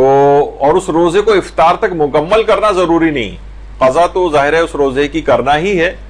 اور اس میں فرق نہیں پڑتا کس ٹائم پر ایسا ہوا ہے، نہ اس میں ظہر سے پہلے کی کوئی شرط ہے، نہ ظہر کے بعد کی کوئی شرط ہے. جیسے ہی ماہانہ عادت شروع ہو جائے اسی وقت روزہ باطل ہو جاتا ہے، اور روزہ باطل جیسے ہی ہوا اس کے اگلے منٹ بعد ہی کھا پی سکتی، اس کو روزے کو مکمل کرنا یہ ضروری نہیں ہوتا.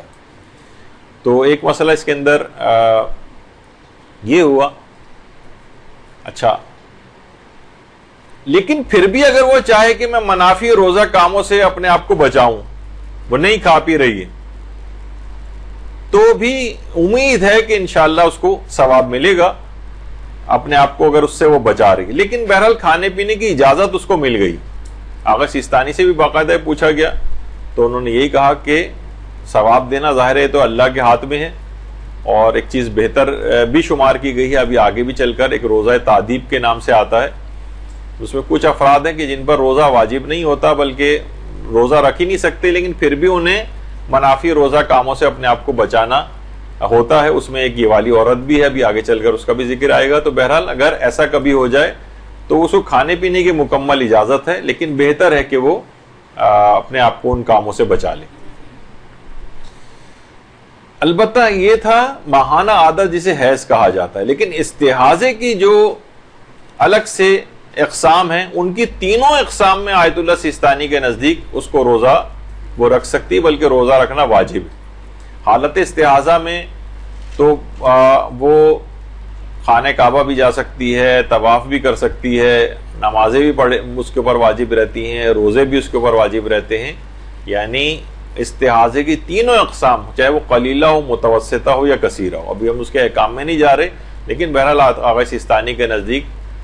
حتیٰ کہ ان سے غسل کے اعتبار سے بھی کوئی اس کے اندر مسئلہ نہیں. کچھ علماء نے استحاضہ متوسطہ کے حوالے سے جو ہے وہ کچھ بات کہا کہ اگر نماز عشاء کے حوالے سے کچھ اس میں ابھی میں زیادہ تفصیل میں اس میں نہیں جا رہا. پہلا بس صرف یہ اس کی حد تک رکھیں کہ حیض میں تو روزہ باطل ہو جائے گا لیکن استحاضہ میں باطل نہیں ہوتا. اس کی تینوں اقسام میں چاہے کثیرہ ہی کیوں نہ ہو تب بھی روزہ کو رکھا جائے گا. اچھا, اب ایک مسئلہ یہ ہوتا ہے کہ کیا خواتین روزے پورے کرنے کے لیے ایسی ادویات استعمال کر سکتی ہیں؟ تو جی ہاں, ایسی ادویات استعمال کر سکتی ہیں جس سے وہ روزے پورے ہو جائیں, ماہانہ عادت ان کو نہ ہو.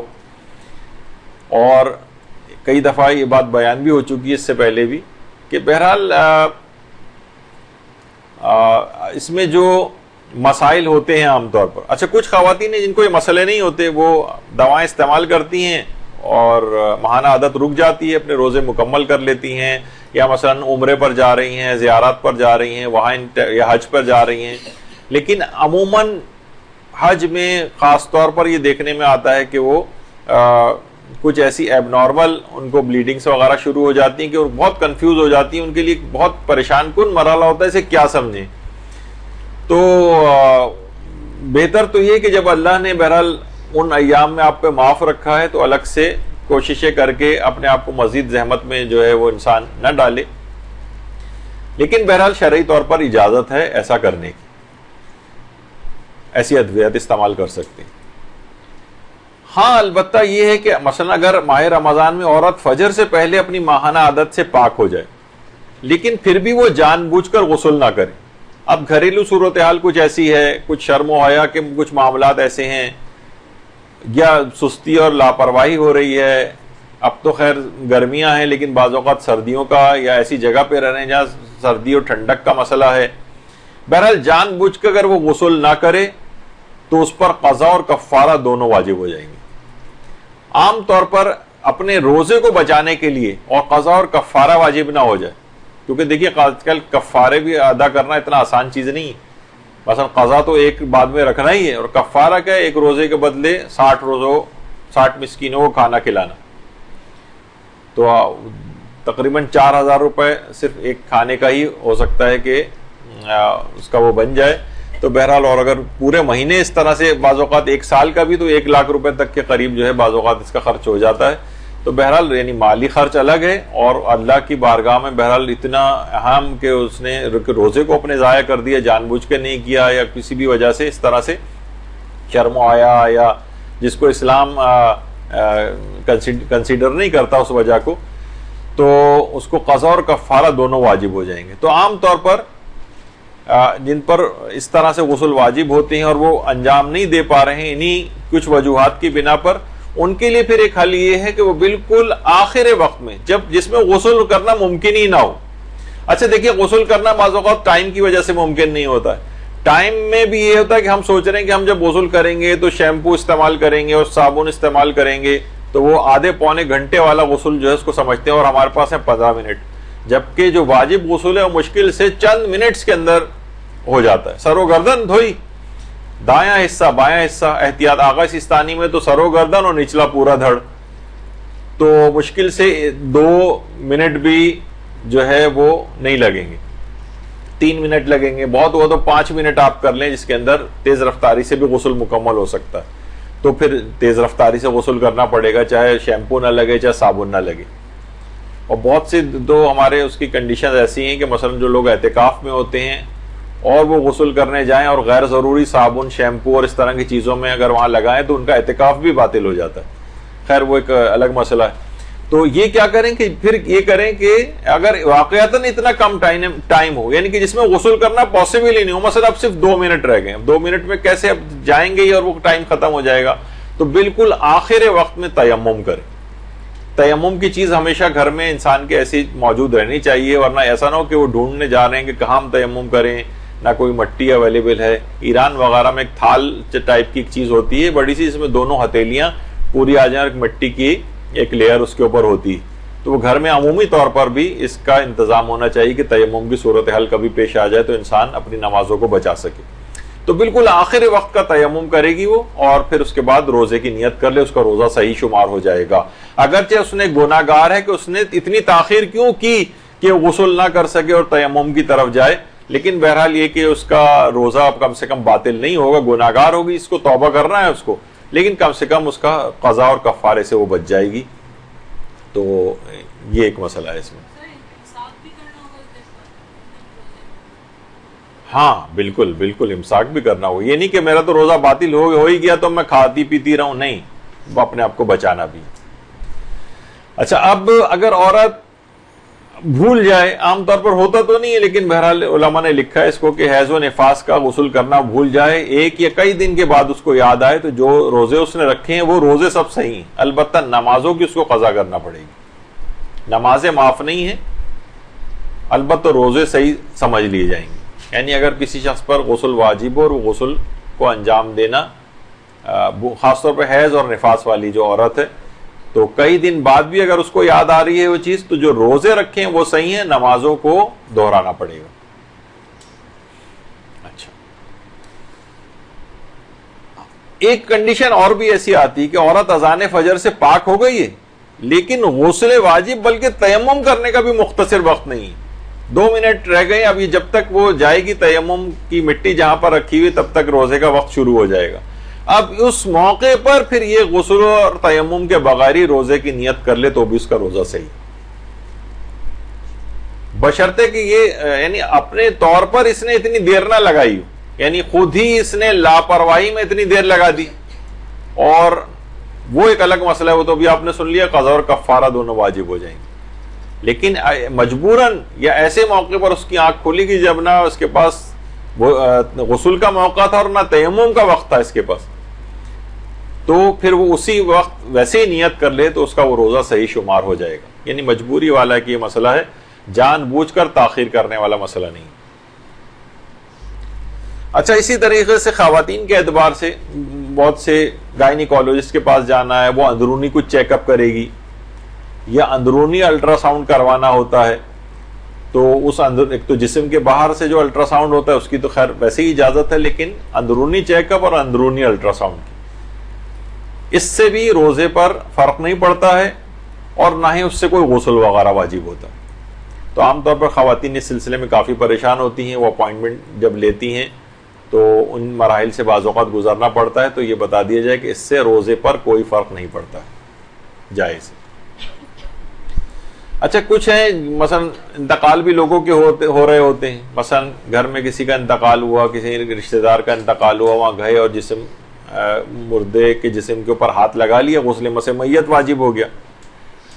تو غسل مسح میت اگر کسی پر واجب ہو جائے اور وہ اس غسل کو انجام نہ دے اور روزے کی نیت کر لے تو اس کا روزہ بہرحال صحیح رہتا ہے. بلکہ دوران روزہ بھی اگر کسی میت کو جا کر وہ ہاتھ لگا لے تو اس سے بھی روزہ باطل نہیں ہوتا. تو بہرحال غسل مسح میت سے روزے کے اوپر فرق نہیں پڑتا ہے، وہ اگر پہلے سے واجب ہے تب بھی روزہ رکھا جا سکتا ہے، یا حالت روزہ میں مسح میت ہو جائے تب بھی اس سے روزے پر فرق نہیں پڑتا. ہاں، ایک مسئلہ یہ عام طور پر ان جگہوں پہ، خاص طور پر دبئی، شارجہ وغیرہ جو بہت ہائی رائز بلڈنگز وغیرہ میں لوگ رہتے ہیں، یا مثلاً کوئی سفر کر رہے ہیں اور سفر میں ایسا سفر ہے کہ جس میں حالت روزہ میں مثلاً یہ کہ کوئی شخص زوال کے بعد ہی اپنے وطن سے، اس کی فلائٹ ہی زوال کے بعد ہے، یعنی ظہر کے بعد نکلا ہے، وہ دوپہر کی 3 بجے کی فلائٹ سے نکلا ہے، تو روزہ رکھ کے نکلا ہے، اب روزے کو مکمل کرنا ہے. اب جہاز وقت افطار جس جگہ پہ بھی ہوگا اس جگہ کی جو مغرب ہے وہ دیکھی جائے گی، کیونکہ جہاز اتنی عام طور پر بلندی پر ہوتا ہے، یا مثلاً بہت سارے 70 منزلہ 80 منزلہ 50 منزلہ 40 منزلہ، یا ابھی تھوڑے دن پہلے ٹی وی پہ بھی میں دیکھ رہا تھا کہ برج الخلیفہ کے متعلق جو دبئی میں ہے کہ وہاں پہ جو اوپر کے جو فلورز ہیں وہاں کے سحری اور افطاری کے ٹائمنگ بھی دبئی سے الگ. اس کی وجہ یہی ہے کہ جیسے کوئی جہاز میں اگر ہے تو اس کو بہت دیر تک وہ روشنی نظر آتی رہتی، تو جس جگہ پر وہ اس میں زمینی جہاں سے وہ جہاز گزر رہا ہے اس کی زمین کا ٹائم نہیں دیکھا جائے گا. لوگ عام طور پہ کیا کرتے ہیں کہ فلائٹ میں جا رہے ہیں اور وہ کہتے ہیں کہ بھائی ہم فلاں جگہ سے گزر رہے ہیں، اس جگہ کا افطار کا ٹائم یہ ہے، وہ زمین کے اعتبار سے ٹائم دیکھ رہے ہوتے ہیں. تو اگر وہ باہر دیکھیں تو ابھی وہ کافی دیر لگتی ہے اس کو اس طور پر غروب ہونے میں, کیونکہ آپ اتنی بلندی پہ رہیں کہ آپ کے لیے وہ ابھی غروب نہیں ہوا ہوتا, تو اتنی تاخیر کرنی ضروری ہوتی. بہت سے لوگ دھڑا دھڑ اسی وقت روزہ کھولنا شروع کر دیتے ہیں. ایک فلائٹ میں تو میں نے دیکھا تھا پورے یعنی جہاز نے تقریباً جو ہے وہ مسافروں نے روزہ کھول لیا تھا, جبکہ اس وقت کافی زیادہ باہر روشنی بھی تھی, بلکہ کچھ سورج بھی کچھ نظر آ رہا تھا. لیکن انہوں نے کہا وہ تو ٹائم نیچے ہو چکا ہے, کیونکہ جہاں سے ہم گزر رہے ہیں وہاں پہ یہ والا ٹائم. تو اسی طریقے سے بہت اونچائی پر جو ہو وہ اس کو جب تک یعنی جس جگہ وہ خود موجود ہے وہاں کے اعتبار سے غروب شرعی کب ہو رہا ہے یہ معیار ہے. وہ زمینی جگہ معیار نہیں ہے, زمینی وقت افطار معیار نہیں ہے, بلکہ جس جگہ پہ انسان خود ہوتا ہے. تو جو بلند بلڈنگز ہیں, یہ جو جہاز میں کوئی سفر کر رہا ہے اس کے ساتھ یہ مسئلہ پیش آ سکتا ہے. اچھا, ایک مسئلہ غسل کے اندر اور آتا ہے کہ مثلا کوئی بھی واجب غسل اس نے انجام دے کے روزہ رکھ لیا, جیسے جنابت کا, حیض کا غسل. بعد میں پتہ چلا کہ کوئی رکاوٹ تھی جس کی وجہ سے پانی اس جگہ پہ پہنچ نہیں سکا تھا, اور غسل کے وقت اس رکاوٹ سے لا علم تھے, تو اس کا روزہ صحیح شمار ہو جائے گا, اس کا روزہ صحیح شمار ہو جائے گا. تو یہ نہیں سمجھا جائے گا کہ بھئی تو رکاوٹ تھی اس کا مطلب غسل ہمارا صحیح نہیں ہوا, غسل صحیح نہیں ہوا تو روزہ بھی صحیح نہیں ہوا. اس رکاوٹ سے لا علم تھے تو, اور اس کا پتہ ہی بعد میں چلا,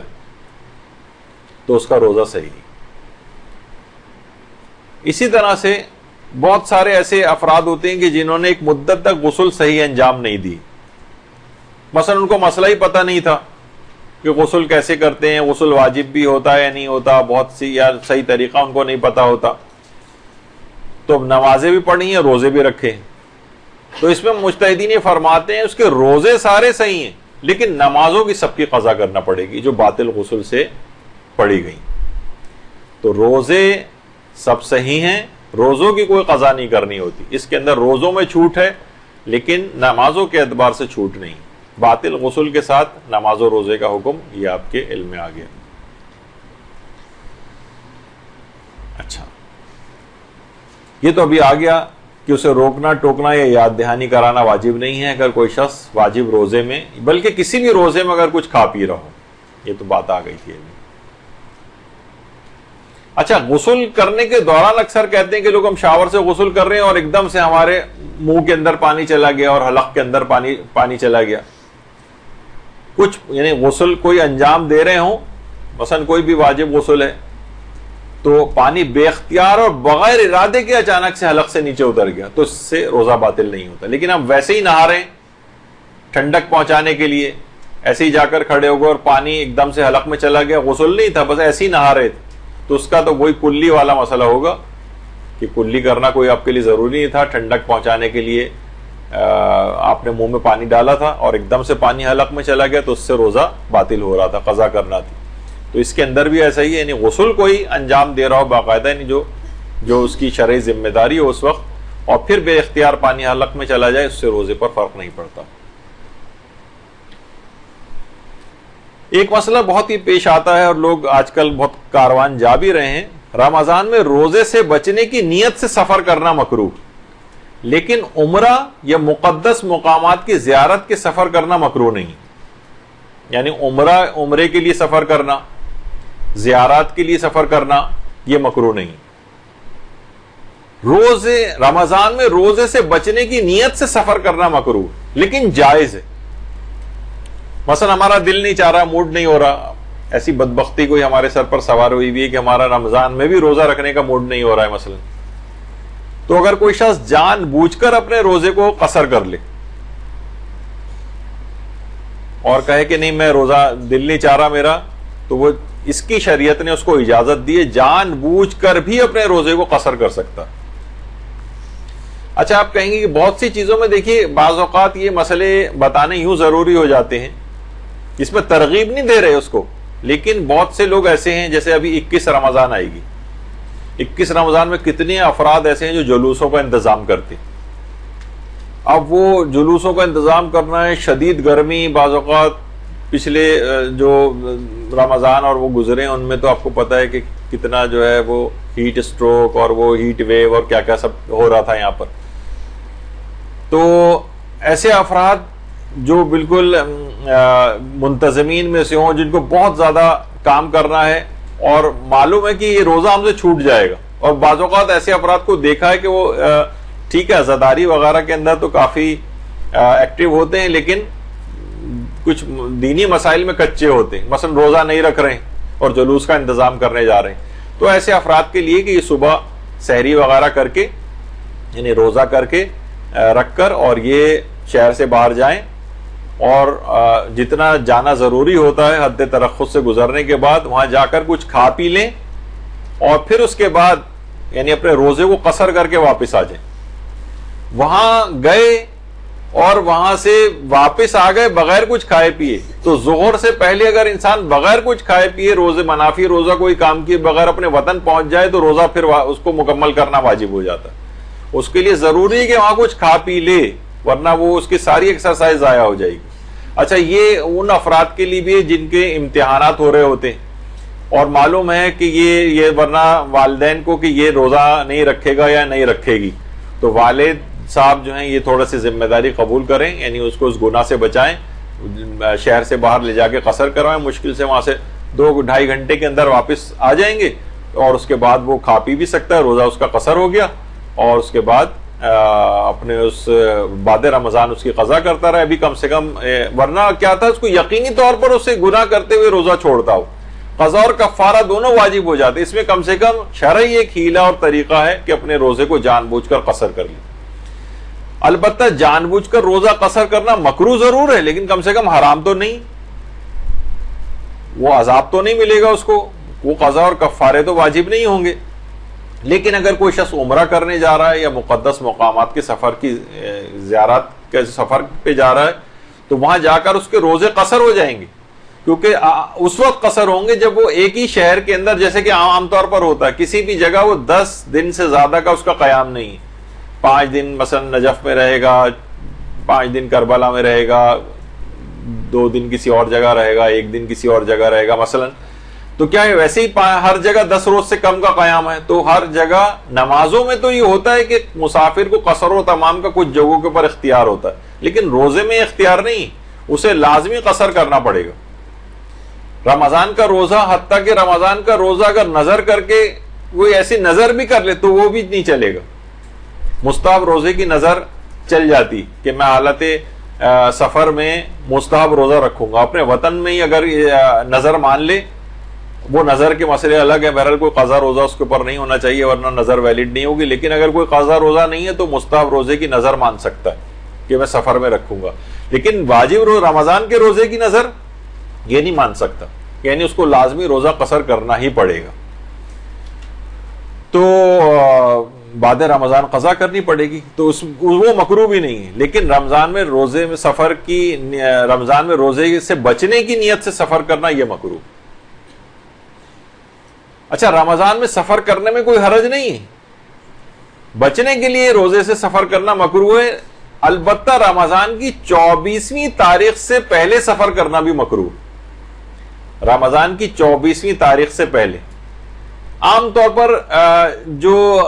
ویسے بھی اول تو مکروہ ہے ہی نہیں، زیارات عتبات عالیہ وغیرہ کے جو سفر ہیں، لیکن یہ عام طور پر عید وغیرہ وہاں پر کرتے ہیں، تو یہ مشکل سے 1 یا 2 روزے صرف عام طور پر کاروان والے جس طرح سے پروگرام بناتے ہیں، 1-2 روزے صرف آپ کے قصر ہوں، اور اس کے بعد تو عید وغیرہ آ جاتی ہے. تو یہ اس لحاظ سے 24 تاریخ کے بعد کا مرحلہ ہے. یہ 24 تاریخ سے پہلے کے جو سفر ہیں بلا وجہ، وہ ان میں ذرا کراہیت ہے سے پہلے کے سفر. البتہ حج، عمرہ، زیارت عالیہ، زیارت عتبات عالیات میں سے یا کسی بھی ضروری کام سے سفر کرنا یہ مکروہ نہیں. اچھا، لوگ کہیں گے رمضان میں حج کا سفر کون سا ہو رہا ہے؟ ابھی نا اس میں بھی لکھا ہوا ہے، توضیح المسائل میں بھی لوگ پڑھ کر چونکتے ہیں، یہ تو رمضان ہے، اس میں حج کہاں سے آ گیا؟ تو دیکھیے، حج کے جو مہینے ہیں وہ 3 مہینے ہیں حج کے، شوال، ذیقعد اور ذی الحج. یعنی حج اگر کوئی شخص اپنے عمرہ تمتع وہ شوال کے مہینے میں بھی جا کر سکتا، یعنی جو حج کا ہی ایک پارٹ ہے. اس کے بعد ٹھیک ہے وہ مکے میں رہتا رہے 2-3 مہینے تک، پھر اس کے بعد جب حج اسلام کا مرحلہ آئے گا، حج تمتع کا مرحلہ آئے گا، تو اگلا رکن اس کے بعد انجام دے. تو حج کے 3 مہینے ہیں. حج کا صرف ذی الحج کا مہینہ نہیں ہے، حج کے 3 مہینے شوال، ذی القعدہ اور ذی الحجہ. اچھا، جب شوال کے اندر وہ جا رہا ہے تو اس کا سفر بہت سے لوگ پہلے سے مہینہ بھر پہلے سے سفر شروع کر دیتے تو وہاں جا کر پہنچیں گے. تو دیکھا جائے تو حج کا سفر اس کا رمضان سے شروع ہو جاتا تھا. تو اسی وجہ سے توضیح المسائل میں ہے کہ رمضان کا سفر جو ہے، رمضان میں حج کا سفر، تو لوگ سوچتے ہیں کہ حج ابھی کہاں سے، تو وہ اس طرح کی چیز ہے کیونکہ حج کے جو 3 مہینے وہ شوال میں بھی ہو سکتا ہے، اس کا عمرہ تمتع کا ارادہ ہو تو وہ رمضان سے ہی سفر کے لیے نکل جاتا ہے. تو وہ بہرحال مکروہ تب بھی نہیں. اچھا، اس پہ بھی بہت لوگوں کا اعتراض ہوتا ہے، لیکن بہرحال مکروہات کا مسئلہ ہے، اور الگ سے روایات میں یہ بات آئی کہ حالت روزہ میں عورت کا پانی میں بیٹھنا مکروہ ہے. مثلا ٹب میں پانی بھر کے اگر کوئی مرد بیٹھ جائے تو مکروہ نہیں ہے، عورت بیٹھ جائے تو مکروہ، ثواب میں کمی کا باعث ہوتا ہے. اور الگ سے روایات میں یہ چیز آئی. بہت سے لوگ اس پہ بہت اعتراض کرتے ہیں کہ بھئی یہ ان دونوں کی تفریق شاید مجتہدین نے خود کی نہیں، روایات میں یہ چیز آئی. تو بہرحال یہ ایک مکروہات روزہ کا ایک مسئلہ تھا. اب آ جائیے تیراکی کا مسئلہ یا سوئمنگ کرنے کا مسئلہ. زیادہ مشہور تو یہی ہے کہ پورے سر کو پانی میں ڈبونے سے روزہ احتیاط واجب کی بنا پر باطل ہو جاتا ہے. آیت اللہ خامنئی بھی یہ فرماتے تھے، امام خمینی بھی یہ فرماتے تھے، اور آیت اللہ خوئی کا بھی یہی نظریہ تھا کہ احتیاط واجب کے طور پر پورے سر کو پانی میں نہیں ڈبو سکتے. ایک تو پورا سر پانی سے ڈھک رہا ہے جیسے شاور میں، اس کی تو ویسے ہی اجازت ہے، یعنی وہ پانی میں سر ڈبونے میں شمار نہیں ہوتا. لیکن سوئمنگ میں تو ہم نے غوطہ لگایا ہے، اب حلق تک اگر پانی نہیں جا رہا ہے تو آغا سیستانی فرماتے ہیں کہ پورے سر کو پانی میں ڈبونے سے روزہ باطل نہیں ہوتا. اس کے لیے الگ سے بھی روایات آئی ہیں، اور مجتہدین کے فتووں میں جو اختلاف ہے وہ اختلاف روایات کی بنیاد پر. البتہ آغا سیستانی یہ ضرور فرماتے ہیں کہ شدید مکروہ ضرور ہے، لیکن اگر کوئی شخص سوئمنگ وغیرہ کے لیے یا مثلا ساحل سمندر پہ جائے، گرمی بہت ہو رہی ہے تو چلو چل کے نہاتے ہیں اس کے اندر مثلا، تو پورے سر کو اگر کوئی شخص سوئمنگ میں پانی میں سر میں اپنے سر کو ڈبو لے پانی میں، تو آغا سیستانی کے نزدیک روزہ باطل نہیں ہے، البتہ ایسا کرنا شدید مکروہ. اچھا، اب بہت سے مریضوں کے لحاظ سے یہ چیزیں ہیں کہ حالت روزہ میں مثلا بواسیر جسے پائلز کہتے ہیں، ہیمورائڈز کہتے ہیں، ان میں یا تو اس کی تشخیص کے لیے ایک آلے سے تشخیص کی جاتی ہے جسے پروکٹوسکوپ کہتے ہیں، وہ جسم میں داخل کیا جاتا ہے، اس سے بھی روزے پر فرق نہیں پڑتا، یا مرض کی جگہ پر اگر کوئی دوا وغیرہ لگائی جائے اس سے بھی فرق نہیں پڑتا. تو بواسیر کے مریضوں کے لحاظ سے بھی ایک مسئلہ اس میں آ گیا. اچھا، کچھ چیزیں ایسی ہیں جیسے کچھ ماؤتھ واش استعمال کیے جاتے ہیں، مثلا منہ میں کوئی فنگل انفیکشن سے بچنے کے لیے یا علاج کے لیے ڈراپس کا استعمال ہوتا ہے. بعض اوقات یہ ہوتا ہے کچھ مریضوں کے ان کے انفیکشن ہو نہ جائیں، اس وجہ سے کچھ ڈراپس استعمال کرائے جاتے ہیں یا علاج کے لیے کروائے جاتے ہیں، یا ناک کھولنے والی تیز خوشبو والے انہیلرز جو ہیں استعمال ہوتے ہیں، ان سب کا بھی استعمال جائز ہے. بس اس میں سے کوئی بھی دوا حلق سے نیچے نہیں اترنی چاہیے،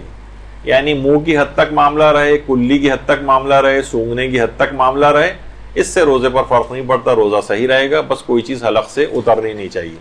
تو ان طبی چیزوں کے استعمال کی بھی شریعت میں اجازت ہے. بعض اوقات آدمی چکر کھایا اور بے ہوش ہو گیا، کمزوری ہوئی، ڈائبٹک پیشنٹ ہے مثلا، ایک دم سے بے ہوش ہو گیا، تو بے ہوش ہونے سے بھی روزہ باطل نہیں ہوتا، تھوڑی دیر بعد ہوش آ جائے گا، اپنے روزے کو کنٹینیو کرے. ہاں، البتہ کچھ مریض ایسے ہیں جنہیں آپریشن کے لیے بے ہوش کیا جاتا ہے. اچھا، اب اس میں کیا ہے کہ یہ خود سے یہ چیز آتی ہے، خود سے بے ہوش ہونا.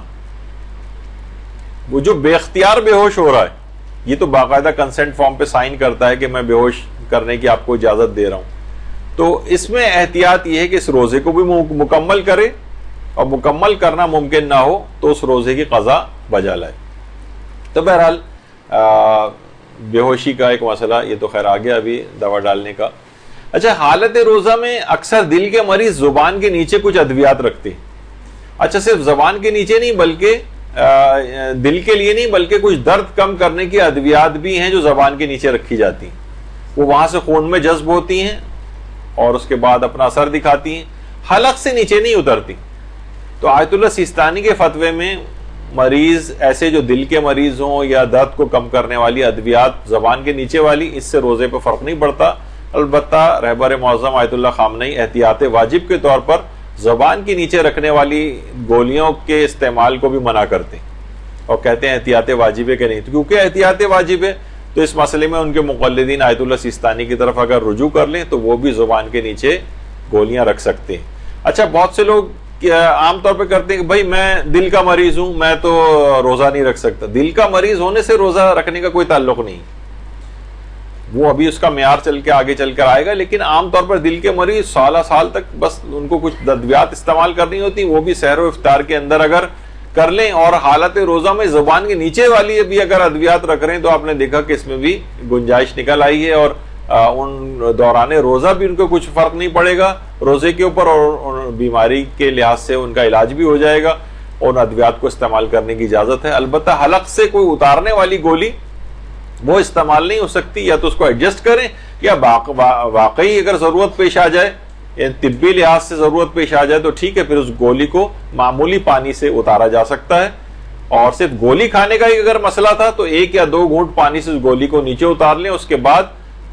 منافی روزہ کاموں سے بھی اپنے آپ کو بچانا پڑے گا اور بعد رمضان اس روزے کی قضا بھی کرنا پڑے گی. یعنی یہ ایسا نہیں کہ اسلامی کہہ رہے کہ کوئی بات نہیں تم گولی ہرگز مت کھاؤ اور ایسے ہی چاہے تم مر جاؤ لیکن تجھے نقصان تمہیں پہنچ جائے, نہیں. حالت روزہ میں پھر آپ اتنی مقدار میں دوا کو استعمال کر سکتے ہیں جس کے بغیر آپ کوئی چارہ کار نہیں, لازمی دوا لینی. اور صرف دوا لینے کا مسئلہ ہے, ہمیں کوئی غذائی کوئی مسئلہ نہیں, صرف دوا لینی ہمارے لیے ضروری ہے. تو اس صورت میں وہ دوا لی جا سکتی ہے. لیکن ایسا نہیں کہ مثلا 2 گھونٹ پانی سے دوا لی جا سکتی ہو تو آپ گھٹا گھٹ گلاس کے گلاس شربت کے جو ہے اس کے اوپر چڑھا جائیں آپ, تو یہ صحیح نہیں ہے. اس سے اپنے آپ کو منافی روزہ کاموں سے بھی بچانا پڑے گا اور بعد رمضان اس روزے کی قضا کرنا. پھر وہی سوال آتا ہے کہ جب بعد رمضان روزے کی قضا کرنا ہے تو پھر فائدہ کیا ہوا؟ تو اس سے بہتر کھا پی لیتے. فائدہ ہی ہوا, ایک تو گناہ نہیں ملا آپ کو اور کفارہ واجب نہیں ہوا آپ پر. ہاں بس ایک لحاظ سے شرع حکم ہے کہ بہرحال اس روزے کی قضا آپ کو انجام دینی. تو زبان کے نیچے رکھنے والی ادویات کا بھی مسئلہ ہو گیا.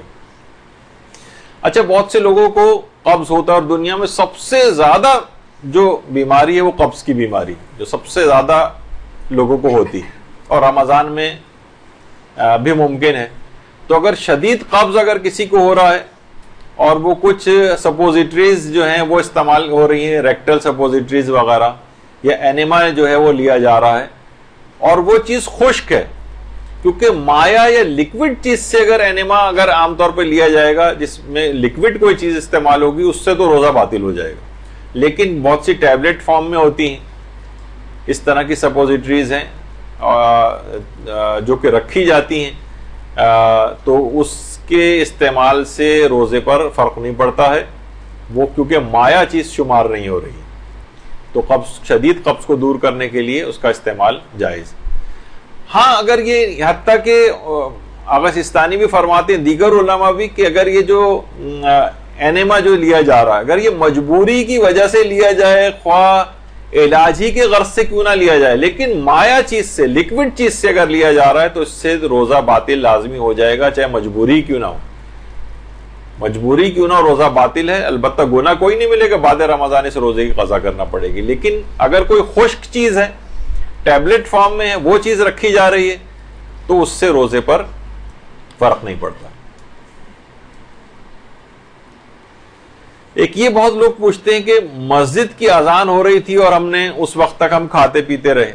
دیکھیے پہلی بات تو یہ کہ مسجد کی اذان سے کوئی بھی تعلق نہیں ہے روزے کا. ممکن ہے وقت پہلے آ چکا اور مسجد کی اذان بعد میں ہو رہی ہو, ممکن ہے وقت فجر داخل ہو چکا اور اسی وقت مسجد کی مثلا لائٹ چلی جائے اور لاؤڈ اسپیکر پہ آپ کو آواز سنائی نہ دے رہی ہو. تو اس سے کیا تعلق ہے؟ ہو سکتا ہے مؤذن دیر سے اس دن اٹھا یا اذان میں کسی بھی وجہ سے تاخیر ہو گئی. تو مسجد کی اذان سے کوئی تعلق روزے کا نہیں. اصل معیار یہ کہ وقت فجر آیا یا نہیں آیا. وقت فجر آ جائے تو اسی وقت سے روزہ شروع ہو جاتا ہے، چاہے مسجد سے اذان کی آواز آئے یا نہ آئے، یا اذان ختم ہو یا نہ ختم ہو۔ اچھا، اسی طرح سے بہت سے دکاندار حضرات ہوتے ہیں، کیشیئر حضرات ہوتے ہیں، تو مثلا نقدی گن رہے ہیں، نوٹ گن رہے ہیں، یا صفحات کو پلٹتے وقت انگلی کو بار بار منہ میں لے جا رہے ہیں، ترک کر رہے ہیں، پھر نوٹوں پر لگا رہے ہیں، پھر وہی دوبارہ منہ میں انگلی لے جا رہے ہیں، اس سے روزے پر کوئی فرق نہیں پڑتا، یہ ٹھیک ہے، اس سے کوئی فرق نہیں پڑتا اور روزہ صحیح رہتا۔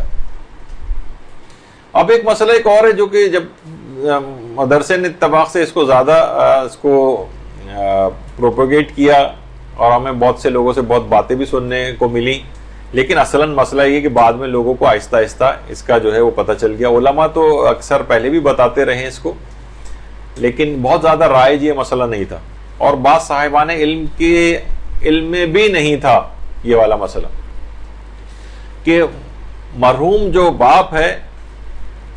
اس کے قضا روزے اور نمازیں یہ بڑے بیٹے پر واجب ہوتے، بڑے بیٹے پر واجب ہوتے۔ البتہ آغا سیستانی یہ ضرور فرماتے ہیں کہ مرحوم نے اگر گناہ کرتے ہوئے نماز روزے انجام نہیں دیے تھے تو وہ بڑے بیٹے پر واجب نہیں، کسی عذر کی وجہ سے چھوڑے ہیں اس نے تو وہ ان کی قضا کرنا بڑے بیٹے پر واجب۔ البتہ آغا خوئی تھے، وہ کہتے تھے کہ چاہے وہ گناہ کرتے ہوئے چھوڑے ہوں چاہے کسی مجبوری سے چھوڑے ہوں، ہر صورت میں بڑے بیٹے پر الگ سے ایک واجب ہے کہ وہ اپنے باپ کی قضا نمازوں اور روزے انجام دے۔ آغا سیستانی روزے کے نمازوں میں نہیں ہے یہ والا مسئلہ، صرف روزے میں ایک آپشن دیتے ہیں اس کو کہ یا تو وہ روزے بڑا بیٹا باپ کے روزے رکھے یا رکھوائے کسی سے، اور اگر یہ نہیں کرنا چاہتا وہ، یعنی اس کو آپشن ہے، تو وہ ہر روزے کے بدلے ایک مد یعنی 3 پاؤ آٹا یا غذائی اجناس، مثلا 3 پاؤ دال، 3 پاؤ چاول، 3 پاؤ بیسن، 3 پاؤ چھولے، کوئی بھی اس طرح کی چیز، یا 3 پاؤ کی مقدار میں مثلا روٹیاں، یہ کسی بھی غریب دیندار اور نمازی مومن وغیرہ کو وہ اس کو دے، تو باپ کے قضا روزے رکھوانے کی ضرورت نہیں۔ سید اور غیر سید کا بھی کوئی مسئلہ نہیں ہے۔ اچھا، بڑے بیٹے کا بھی مسئلہ نہیں ہے، یعنی اگر بڑے بیٹے پر ویسے تو واجب ہے، لیکن بڑے بیٹے کے بجائے کسی اور چھوٹے بیٹے نے یا بیٹی نے یا کسی اور رشتہ دار نے، مثلا مرحوم کے مثلا سالے نے یہ 3 پاؤ آٹا فی روزہ اس کی طرف سے دے دیا تو بڑے بیٹے پر سے ساقط ہو جائے گا۔ آپ جی یہ مسئلہ صرف اور صرف آیت اللہ سیستانی کا ہے اور کسی بھی مجتہد کا نہیں۔ ہاں، اب اس میں ایک حل ہے کہ رہبر کے یا کسی ایسے مجتہد کی اگر تقلید میں ہو تو وہ مقلد خود تو یہ مثلا بڑا بیٹا رہبر کی تقلید میں ہے یا بڑا بیٹا مثلا آیت اللہ خوئی کی تقلید میں باقی ہے، تو وہ یہ والا کام مثلا کسی کو مالک بنا دے اتنے پیسوں کا، اور اس سے ریکویسٹ یہ کر دے کہ اس پیسوں سے تم اپنی تقلید میں ہونے کے اعتبار سے میرے باپ کے 3 پاؤ آٹا فی روزہ یہ ادا کر دو، تو اس طرح سے بھی ادا ہو سکتا ہے۔ تو بہرحال اس میں حل ایک اچھا ہے، تو بہت سے لوگوں کو یہ مسئلہ پتہ نہیں تھا کہ اس کے اندر یہ والا آپشن بھی ہے، تو قضا روزے رکھوانے کی ضرورت نہیں ہے، اور یہ مجبوری کا بھی مسئلہ نہیں ہے، یعنی قضا روزے رکھوا سکتے ہوں یا بڑا بیٹا رکھ بھی سکتا ہو تب بھی یہ والا آپشن استعمال کیا جا سکتا ہے، اور 3 پاؤ آٹا یا غذائی اجناس کسی غریب شیعہ، اچھا اس میں غریب ہونا چاہیے، شیعہ ہونا چاہیے، اور احتیاط واجب کی بنا پر یہ کچھ شرطیں ہیں آغا سیستانی کے نزدیک کہ وہ کلم کلا گناہ کرنے والا نہ ہو اور بے نمازی نہ ہو۔ اس مسئلے میں بہرحال آیت اللہ وحید خراسانی کی طرف رجوع کر کے صرف غریب شیعہ بھی اگر آپ تلاش کر لیں تو اس کو بھی یہ آٹا دیا جا سکتا ہے۔ تو بہرحال یہ مرحوم کے قضا روزے، اچھا یہ لوگ کہتے ہیں اس سے قضا نمازیں بھی اتر سکتی ہیں، نہیں، قضا نمازیں اترنے کا کوئی مسئلہ نہیں ہے، اور صرف یہ قضا روزوں کا مسئلہ ہے، مرحوم کے قضا روزوں کا مسئلہ۔ تو یہ ایک مسئلہ ہوا۔ اچھا، اب ایک آتا ہے بھی، آپ نے دیکھا کہ روزوں کے حوالے سے بہت سی باتیں آ رہی تھیں کہ مریض کے اعتبار سے تو کتنا نقصان ہو کہ اس پہ سے روزہ معاف ہوتا، کیا صرف نقصان کا احتمال ہے، معمولی سا احتمال؟ مثلا ابھی خیر اس کا بھی ذکر آئے گا، بہت سی حاملہ خواتین ہوتی ہیں، یعنی دور دور تک کوئی کمپلیکیشن کوئی نہیں ہے، کوئی امکان نہیں، بس ایک ایسی معمولی سا احتمال شاید بچے پہ کوئی فرق پڑ جائے، ابھی خیر وہ آگے چل کر آ رہا ہے مسئلہ، اس میں ہم ڈسکس کر لیں گے. تو صحت کے اعتبار سے معمولی نقصان پہنچنے سے کے احتمال سے روزہ معاف نہیں ہوتا. مثلا کوئی کہے کہ جناب مجھے 99 بخار ہو رہا ہے، 100 ہو جائے گا. 100 بخار سے ایسا کوئی خاص عام طور پہ قابل تحمل ہوتا ہے اور ایسا نقصان نہیں ہوتا کہ زندگی جس میں خطرے میں پڑی جا رہی. شدید نقصان کا خوف اگر ہے تو اس سے روزہ جو ہے وہ تو حرام ہو جاتا ہے. لیکن معمولی نوعیت یعنی عقلاء کے نزدیک اس کی کوئی اہمیت ہو کہ ہاں یہ والا خوف واقعتاً ایسا ہے کہ آپ کو روزہ نہیں رکھنا چاہیے تھا، اس میں وہ روزہ معاف ہوتا ہے. معاف سے مراد پھر وہ قضا وضا تو اپنی کرنی ہوتی ہے، لیکن یہ کہ معمولی نوعیت کا احتمال جو ہے اس سے روزہ معاف نہیں ہوتا. کہیں ایسا نہ ہو جائے جیسے ایک بہت سی خواتین کہتی ہیں کہ جناب، خیر ڈاکٹر کے متعلق میں بات کہوں کہ زیادہ تر ڈاکٹر اس سلسلے میں ناقابل اعتبار ہے اور اصلاً ڈاکٹروں کے اوپر ڈالا بھی نہیں گیا ہے. آپ توضیح مسائل بھی جا کر پڑھیں کہ اگر مریض خود یہ محسوس کرے کہ میں روزہ رکھ سکتا ہوں تو خواہ ڈاکٹر منع ہی کیوں نہ کرے، اس کے اوپر روزہ رکھنا واجب ہے. اور اگر مریض محسوس کر رہا ہے کہ میں روزہ رکھ ہی نہیں سکتا، میری صورتحال ایسی، حقیقتاً اللہ اور اس کے درمیان معاملہ ہے، کسی کو دھوکہ دینے کے لیے نہیں، یعنی واقعتاً وہ کہہ رہا ہے کہ میں رکھ ہی نہیں سکتا، تو خواہ ڈاکٹر کہے کیوں نہ کہ آپ روزہ رکھ سکتے ہیں، تب بھی روزہ رکھنا اس کے لیے واجب نہیں رہے گا. تو بہرحال ڈاکٹر معیار نہیں. ہاں ڈاکٹر کب معیار ہوتا ہے وہ بھی ویسے آگے چل کر آنی تھی بات، لیکن اب وہ ابھی بتا دیتا ہوں کہ ڈاکٹر اس وقت معیار ہوتا ہے جب انسان خود فیصلہ نہ کر سکے کہ پتہ نہیں میرے لیے روزہ رکھنا فائدے مند یعنی نقصان کا باعث تو نہیں، اور وہ خود فیصلہ نہیں کر پا رہا ہے، تو پھر وہ ڈاکٹر کے اوپر اس کو چھوڑ سکتا ہے اور پھر قابل اطمینان جو ڈاکٹر ہے اس کی بات پر عمل کر سکتا ہے، پھر وہ جو کہے اس کے مطابق عمل کرے. لیکن اصلاً معیار اور تشخیص خود کرنی ہے آپ نے. تو معمولی سا صرف ایک احتمال ہے، شاید ایسا ہو جائے، تو شاید تو ایسے ہی جیسے کوئی کہے کہ بھائی میں کوئی شخص ہے وہ کہے کہ باہر میں نکلوں گا تو شاید ایکسیڈنٹ ہو جائے، یعنی یہ تو ایک ایسی معاوض ہے 1-2% تو ہر چیز کا احتمال ہر وقت موجود ہوتا ہے. تو اس طرح کی چیزوں کا نہیں، یعنی عقلاء کہیں کہ ہاں واقعی ایسا خطرہ موجود ہے آپ کے لیے، تو پھر اس میں روزے کی معافی کا کوئی مسئلہ آتا ہے. ورنہ عام طور پہ دیکھا یہ گیا کہ لوگ اس میں گڑبڑ کر جاتے ہیں. بلکہ بعض اوقات یہ ہوتا ہے کہ شخص کو یقین تھا کہ وہ روزہ نہیں رکھ سکتا اور اس نے رمضان کے روزے رکھے بھی نہیں، اور جب کئی سال گزر گئے پھر پتہ چلا کہ وہ تو غلط فہمی میں تھا اور روزہ رکھ سکتا تھا. اس صورت میں آغا سیستانی فرماتے ہیں ان تمام روزوں کی بھی قضا کرنا پڑے گی، البتہ کفارہ کوئی واجب نہیں ہوگا. یعنی اسے یقین تھا کہ میں روزہ نہیں رکھ سکتا، لیکن وہ یقین بعد میں غلط ثابت ہو گیا.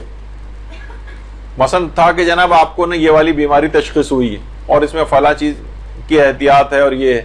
اور اس نے یقین ہو گیا تھا اس کو، اب بعد میں پتہ چلا رہے نہیں یہ تو تھا ہی نہیں، رپورٹ غلط آ گئی تھی مثلا، اور وہ جو روزے آپ نے چھوڑے کہہ رہے ہیں ان سب کی قضا کرنا پڑے گی. یعنی جو اگر یقین آپ کا غلط ثابت ہو. اچھا، روزہ مکمل ہونے کے بعد ہمیں پتہ چلے کہ روزہ نقصان دہ تھا. مثلا اگر کسی شخص یا مریض کو یقین تھا کہ روزہ رکھنا اس کے لیے نقصان دہ نہیں ہے، اس وقت اسے یقین تھا، اس نے روزہ رکھ لیا، لیکن روزہ رکھنے کے بعد پتہ چلا کہ وہ غلطی پر تھا اور روزہ رکھنے سے اس کو نقصان ہوا ہے،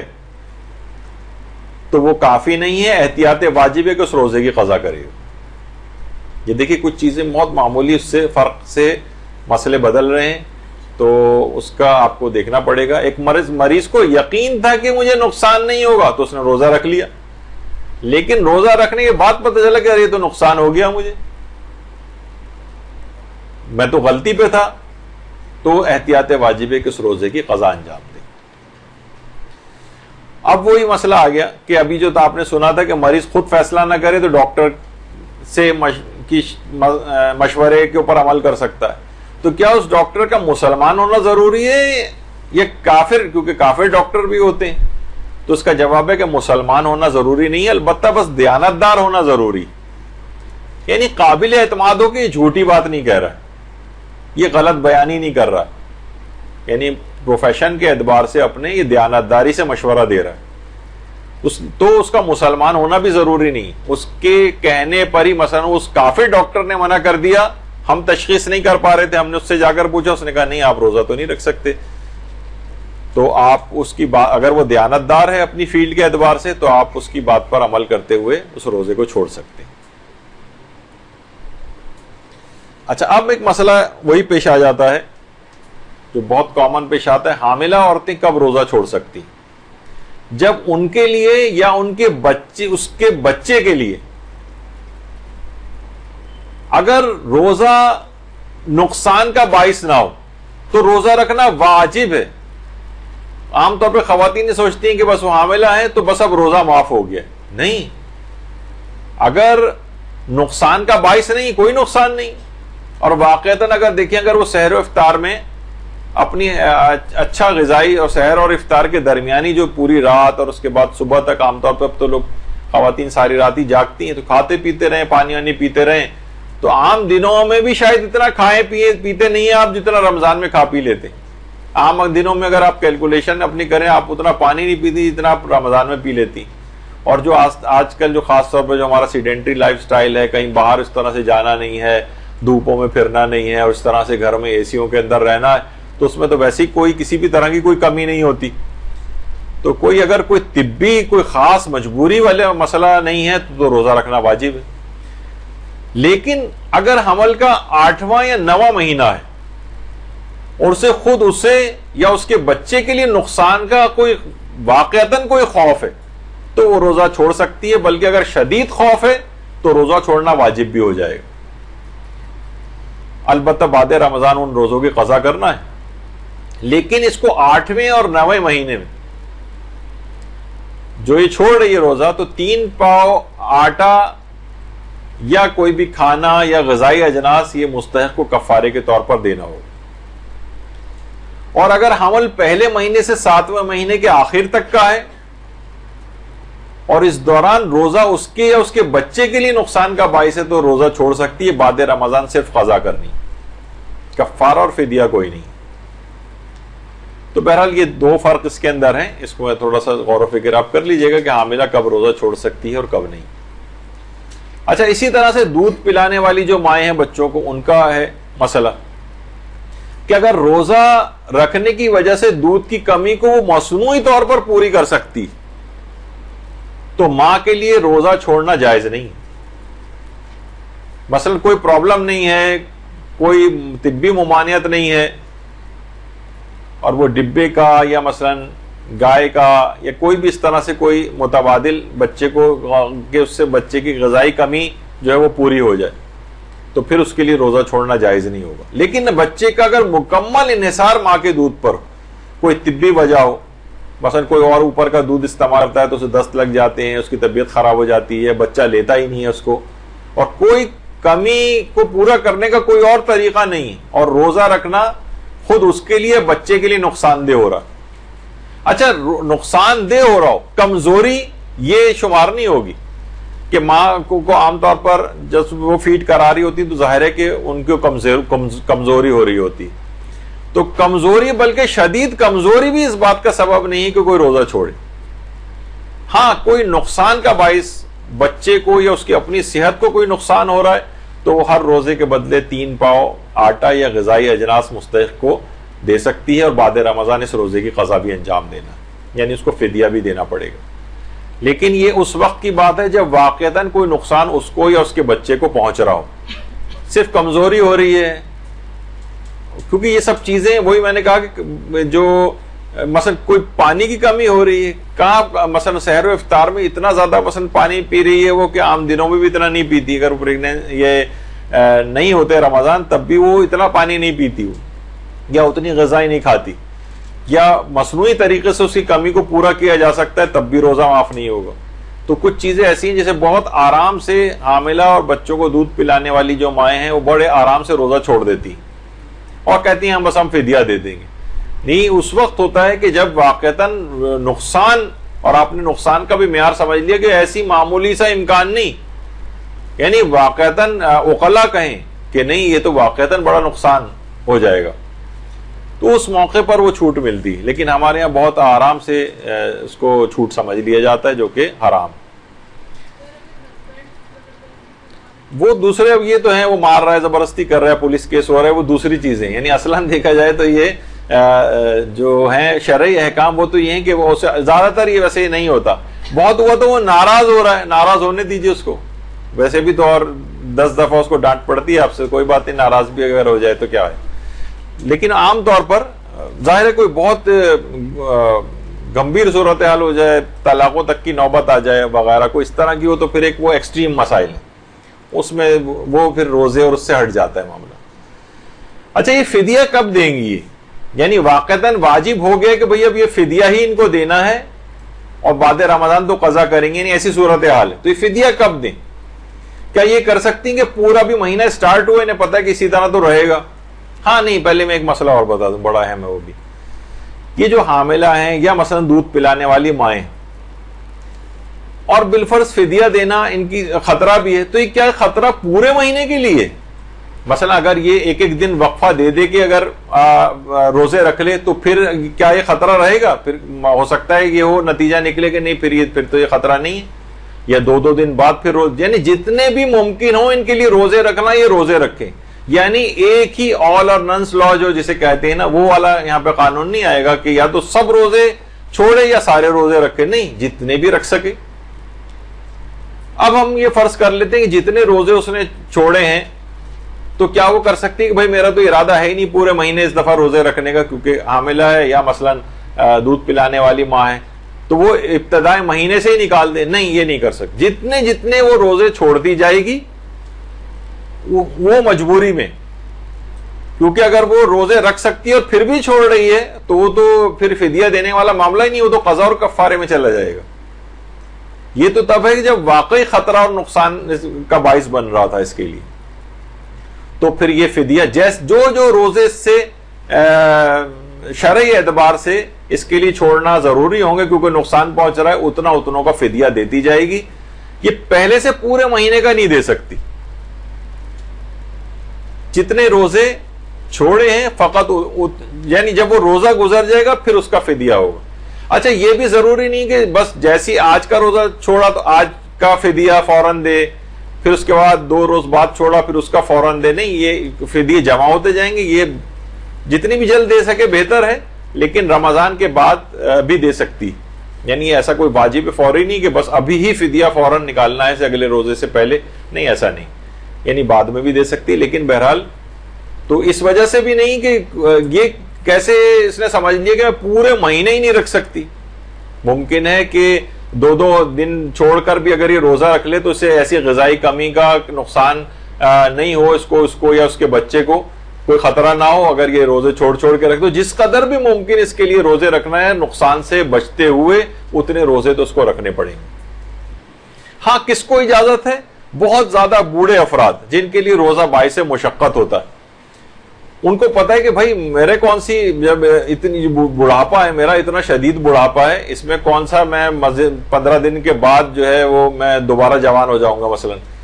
تو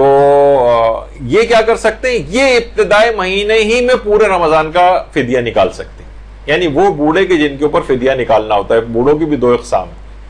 کچھ پہ فدیہ ہوتا ہے کچھ پہ نہیں ہوتا. خیر ابھی اس کو چھوڑتے ہوئے بہرحال جو بڑھاپے کی وجہ سے جو کافی زیادہ بوڑھے ہوتے ہیں,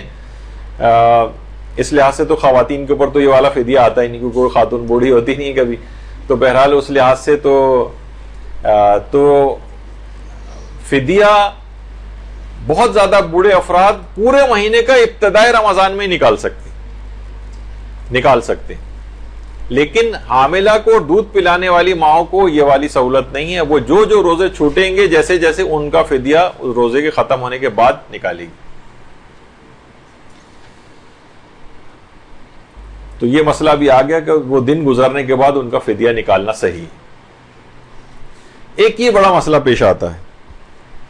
سحری کھانے کے دوران وقت روزہ شروع ہو جائے. اگر انسان سحری کھا رہا ہے دوسرے دوران اسے معلوم ہو گیا کہ فجر ہو گئی, تو ضروری ہے کہ جو لقمہ بھی منہ میں ہے اسے فوراً نکال دے باہر. اگر وہ اس کے باوجود اس نے کہا اب تو منہ میں آ گیا تو کم سے کم اسے تو نگل ہی لو نا, فی الحال اس کا وہ روزہ باطل ہو جائے گا کیونکہ روزے کا وقت داخل ہو چکا. اچھا اگر شک ہو کسی کو, پتہ نہیں فجر ہوئی پتہ نہیں ہوئی, تو اس حالت شک میں اسے کھانے پینے کی اجازت ہے. لیکن اگر بعد میں پتہ چلا کہ میں شک میں کھا تو رہا تھا، بعد میں پتہ چلا ارے وقت تو داخل ہو چکا تھا، تب اس روزے کی قضا کرنا پڑے گی شک کی صورت میں۔ شک کی صورت میں اسے پتہ نہیں تھا، شک تھا اس کو کہ پتہ نہیں روزے کا وقت داخل ہوا یا وقت داخل نہیں ہوا، تو اس دوران کھا پی سکتا ہے۔ اتنا وقت نہیں، ہم نے دیکھا ارے بہت قریب کوئی ٹائم ہے، اب ہمیں ایگزیکٹ ٹائم نہیں پتا کہ فجر کا وقت کیا ہے، لیکن بس بہت ہی قریب ہے، ہم نے کہا کہ چلو جلدی جلدی کھا لیتے ہیں کچھ سحری، تو اجازت ہے کھانے کی۔ شک ہے کیونکہ ہمیں کہ وقت داخل ہوا یا نہیں ہوا، لیکن اگر بعد میں پتہ چل گیا کہ وقت داخل ہو گیا تھا تو اس روزے کی قضا کرنا پڑے گی۔ اور ایک مسئلہ بہت پیش آتا ہے، سحری کے بعد پتہ چلے کہ ہماری گھڑی تو 5 منٹ پیچھے رہ گئی تھی اور فجر کا داخل ہوتے تک بھی ہم کھاتے پیتے رہے، تو اس روزے کی بھی قضا انجام دینا ہے، اس روزے کی بھی قضا انجام دینا پڑے گی کہ ہم نے کوئی چیز ہم جان بوجھ کے نہیں کر رہے تھے، وہ تو گھڑی پیچھے رہ گئی، ہم کیا کرتے، ہم تو دھوکے میں آ گئے۔ اس سے فرق نہیں پڑتا ہے کوئی، وقت داخل ہونے کے بعد اگر آپ کھاتے پیتے رہیں تو اس سے اس روزے کی قضا انجام دینا ہوگی، اور اس دن بھی رکنا پڑے گا آپ کو کھانے پینے سے۔ اچھا، اگر کوئی شخص لا علمی میں یہ سمجھتا رہا ہو کہ اذان فجر کے دوران کھا پی سکتے ہیں، بہت سے لوگوں کے الگ الگ کانسیپٹ ہوتے ہیں، وہ کہتے ہیں اذان کے بعد نہیں کھا پی سکتے، اذان تک کھا پی سکتے۔ شاید ہمارے برادران اہل سنت میں کچھ لوگوں کا یہ خیال ہے، عام طور پر سننے میں آتا ہے کہ وہ ہمارے ہاں بھی ہو سکتا ہے کسی کو، اور وہ اذان کے دوران کھاتا پیتا رہا ہو تو ان روزوں کی بھی اس کو قضا کرنا پڑے گی، جس کا اعتقاد یہ تھا کہ اذان کے بعد نہیں کھا سکتے، اذان تک کھا سکتے۔ تو ایسا کوئی مسئلہ نہیں ہے، اذان ہو رہی تھی، جیسی اذان تو دی اس وقت جاتی جب صبح صادق شروع ہو جاتی، اور اس وقت کچھ کھانے پینے کا وقت ختم ہو چکا ہوتا ہے، اگر اس نے پھر بھی کھایا تو اس کو ان کی قضا انجام دینا ہوگا۔ اچھا، اب ایک اور مسئلہ ہوتا ہے، قابل اعتبار شخص نے فجر کا وقت ہی غلط بتایا۔ بہت سے لوگ ہوتے ہیں ہمیشہ دوسروں پہ ڈیپینڈنٹ ہوتے ہیں، امی اٹھا دیں گی، بھائی اٹھائیں گے، آپ کو کوئی چیز نہیں کرنا ہے، وہی بتائیں گے آپ کو کتنے بجے سحری کرنی ہے، کب بند کرنی ہے۔ قابل اعتبار شخص نے فجر کا وقت غلط بتا دیا، ہم اس وقت تک سحری کھاتے رہے، بعد میں پتا چلا کہ یہ تو غلط فہمی ہو گئی تھی، وقت فجر تو آ چکا تھا، اب اس روزے کو مکمل بھی کرنا پڑے گا اور اس روزے کی قضا بھی انجام دینا ہوگا، جبکہ آپ نے قابل اعتبار شخص سے پوچھا تھا۔ قابل اعتبار شخص سے پوچھنے اور اس نے غلطی کر کے بتا دیا، تو یہ معاف نہیں ہوگا کہ بھئی ہم نے تو پوچھ لیا تھا، ہماری تو ذمہ داری پوری ہو گئی تھی نا، نہیں، اس روزے کی اس کو بھی مکمل کرنا ہے، اس روزے کی قضا بھی انجام دینا ہے، کیونکہ آپ وقت داخل ہونے کے بعد کھاتے پیتے رہیں۔ یہ بھول کر کھانے پینے میں نہیں آئے گا، عام طور پہ ہوتا ہے نا کہ روزے میں اگر بھول کر کوئی کھا پی لے تو اس پر اس کا روزہ باطل نہیں ہوتا، لیکن یہ بھول کر نہیں، وہ تو روزہ بھول گیا تھا، اسے پتا ہے کہ یعنی جان بوجھ کے اس وقت یہ کھا رہا ہے، یعنی اس کو پتا ہے کہ مجھے روزہ رکھنا ہے، وہ دوران روزہ بھول جانے کا مسئلہ الگ ہے، اور یہ والا مسئلہ الگ ہے، اس میں روزے کو بھی پورا کرنا ہے اور اس روزے کی قضا بھی انجام دینا۔ ایک مسئلہ آتا ہے افطار کا بھی، روزے دار کسی شخص کے کہنے پر، جس کہنے پہ ہمیں اعتبار بھی نہیں تھا، وہ افطار کر لے اور بعد میں پتہ چلے کہ مغرب کا وقت تو ہوا ہی نہیں تھا، یا شک بھی کرے کہ پتہ نہیں وقت مغرب ہوا تھا یا نہیں ہوا تھا، پھر اس نے روزہ افطار کر لیا، تو اس پر قضا اور کفارہ دونوں واجب ہو جائیں گے، قضا بھی واجب ہوگا، کفارہ بھی واجب ہوگا۔ تم نے حالت شک میں کیسے افطار کر لیا؟ تمہیں اطمینان اور یقین ہونا چاہیے تھا کہ وقت افطار آ گیا، تم نے کہا کہ لگ تو ایسی رہا، یعنی بس شک تھا اور آپ نے افطار کر لیا، نہیں، آپ کو پورا یقین اور اطمینان ہونا چاہیے تھا۔ اب کیا ہوگا؟ یہ قضا اور کفارہ دونوں آ جائیں گے آپ پر اگر آپ نے وقت سے پہلے افطار کیا۔ اچھا، اگر کسی کو یقین اور اطمینان بھی ہو گیا کہ وقت افطار آ گیا ہے، روزہ افطار کر لے، بعد میں پتہ چلے کہ وقت نہیں آیا تھا، تو احتیاط کی بنا پر اس روزے کی بھی قضا کرنا پڑے گی۔ پہلے والا مسئلہ الگ تھا، اس میں تو شک تھا کہ پتہ نہیں آیا یا نہیں آیا، اس میں تو آپ کو یقین تھا کہ آ گیا ہے، اور بعد میں پتہ چلا کہ میرا یقین غلط تھا، جب کیلنڈر جا کے دیکھا یا ہمیں پتہ چلا کہ نہیں، اس وقت تو وقت آیا ہی نہیں تھا، ہم نے تو پتہ چلا 1 یا 2 منٹ پہلے افطار کر لیا تھا، تو احتیاط کی بنا پر اس روزے کی بھی قضا انجام دینا ہوگا۔ اچھا، ایک مسئلہ یہ بھی ہے، کسی نے بھولے سے روزے میں کچھ کھا پی لیا اور وہ یہ سوچا کہ غلط، اس کے دماغ میں یہ تھا کہ اگر کوئی بھولے سے بھی کچھ کھا پی لے تو اس کا روزہ باطل ہو جاتا ہے، اس نے کہا جب باطل ہو گیا ہے تو اب میں کھا پی لیتا ہوں پورا کھانا، اور اس نے کھا پی لیا تو اس کا تو وہ روزہ باطل تو ہے ہی، اور اس کی قضا بھی اس کو انجام دینا ہوگی۔ بھولے سے کچھ کھا پی لے تو روزے پر فرق نہیں پڑتا ہے، لیکن اگر کوئی شخص یہ سوچ کر کھا لے کہ میں نے بھولے سے کھایا تو اس سے میرا روزہ ٹوٹ گیا اور پھر کھا لے، تو اس سے اس کا وہ روزہ بھی باطل ہے اور اس کی قضا بھی اس کو انجام دینا ہوگی، البتہ کفارہ اس میں کوئی نہیں۔ اچھا کچھ گناہ دیکھیے ایسے ہیں کہ انسان بہت سے گناہ کرے تو روزے کا ثواب تو ضائع ہوتا ہے لیکن روزے پر فرق نہیں پڑتا۔ جیسے کوئی بہت سے افراد ایسے ہیں، یعنی باقاعدہ میری خود نگاہوں سے بھی گزرے ہیں، جو پابندی سے روزے رکھتے ہیں لیکن نماز نہیں پڑھتے، یعنی یقیناً بہت بڑا گناہ گار ہے، یعنی جو نمازیں اپنی جان بوجھ کر قضا کرتا ہے، توبہ تو کرے گا، ان نمازوں کی سب کی قضا کرنی ہے، لیکن روزے اس کے سارے صحیح ہیں، روزے باطل نہیں ہوں گے کہ بھائی تم نماز نہیں پڑھتے۔ ہمارے ہاں ایک چیز اور بھی ہوتی ہے، اس سے فوراً یہ کہا جاتا ہے کہ بھائی یعنی تمہاری یہ سب یعنی سارے اعمال بس تمہارے ضائع ہیں، اگر تم نے فلاں چیز نہیں کی تو وہ چیز ضائع ہے، وہ نہیں کی تو وہ چیز ضائع ہے، تو اس سے لوگوں کو ڈسکریج کیا جاتا ہے کہ پھر اس کا بھی کوئی فائدہ نہیں، یہ بھی چھوڑ دو تم۔ نہیں، وہ جتنا بھی عمل کر رہا ہے وہی کرنے دو سے کم۔ اب اسے آپ یہ کہیں گے اس کا بھی کوئی فائدہ نہیں ہے تو وہ کہے گا چلو فائدہ نہیں ہے تو پھر میں جو ہے روزے بھی کیوں رکھوں، پتہ چلا آپ نے روزے بھی چھوڑوا دیے اس سے۔ تو جو بھی جتنا کر رہا ہے اس کو آہستہ آہستہ بڑھائیں، اس کو ڈسکریج کر کے اس کے جو واقعی اعمال انجام دے رہے وہ ضائع نہ کریں۔ لوگ کہتے ہیں بھائی ہم حج پہ اس وقت جائیں گے جب ہم اس کے بعد کوئی گناہ نہ کریں، تو کیونکہ ابھی ہمیں پتہ ہے کہ جوان ہے تو گناہ، جو لوگوں کا پہلے زمانے میں کانسیپٹ یہی تھا جس کی وجہ سے لوگ بڑھاپے میں تک مؤخر کرتے تھے اپنے حج پہ جانا، کہ جب اس وقت بوڑھے ہو کر جائیں گے۔ تو بڑھاپا کسی نے دیکھا ہے؟ اور جب بھی شاید دستغیب شیرازی فرماتے تھے کہ قبرستان جاؤ تو وہاں جا کر دیکھو گے تو آپ کو ملے گا کہ زیادہ تر وہ قبریں کہ جو بڑھاپے کی منزل تک پہنچے ہی نہیں،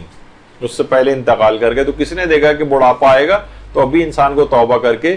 اور اپنی زندگی کو اچھے طریقے سے گزارنا چاہیے۔ اچھا اسی طریقے سے کچھ گناہ ایسے ہیں جیسے دوران امتحانات آ جائیں تو اس میں نقل کروانا جو ہے، نقل کرنا بھی گناہ ہے، تو لوگ کہیں گے پھر ایسے روزے کا کیا فائدہ؟ نہیں، روزہ اپنی جگہ پر صحیح ہے، البتہ اس گناہ سے روزے کے ثواب پہ ضرور فرق پڑ سکتا ہے،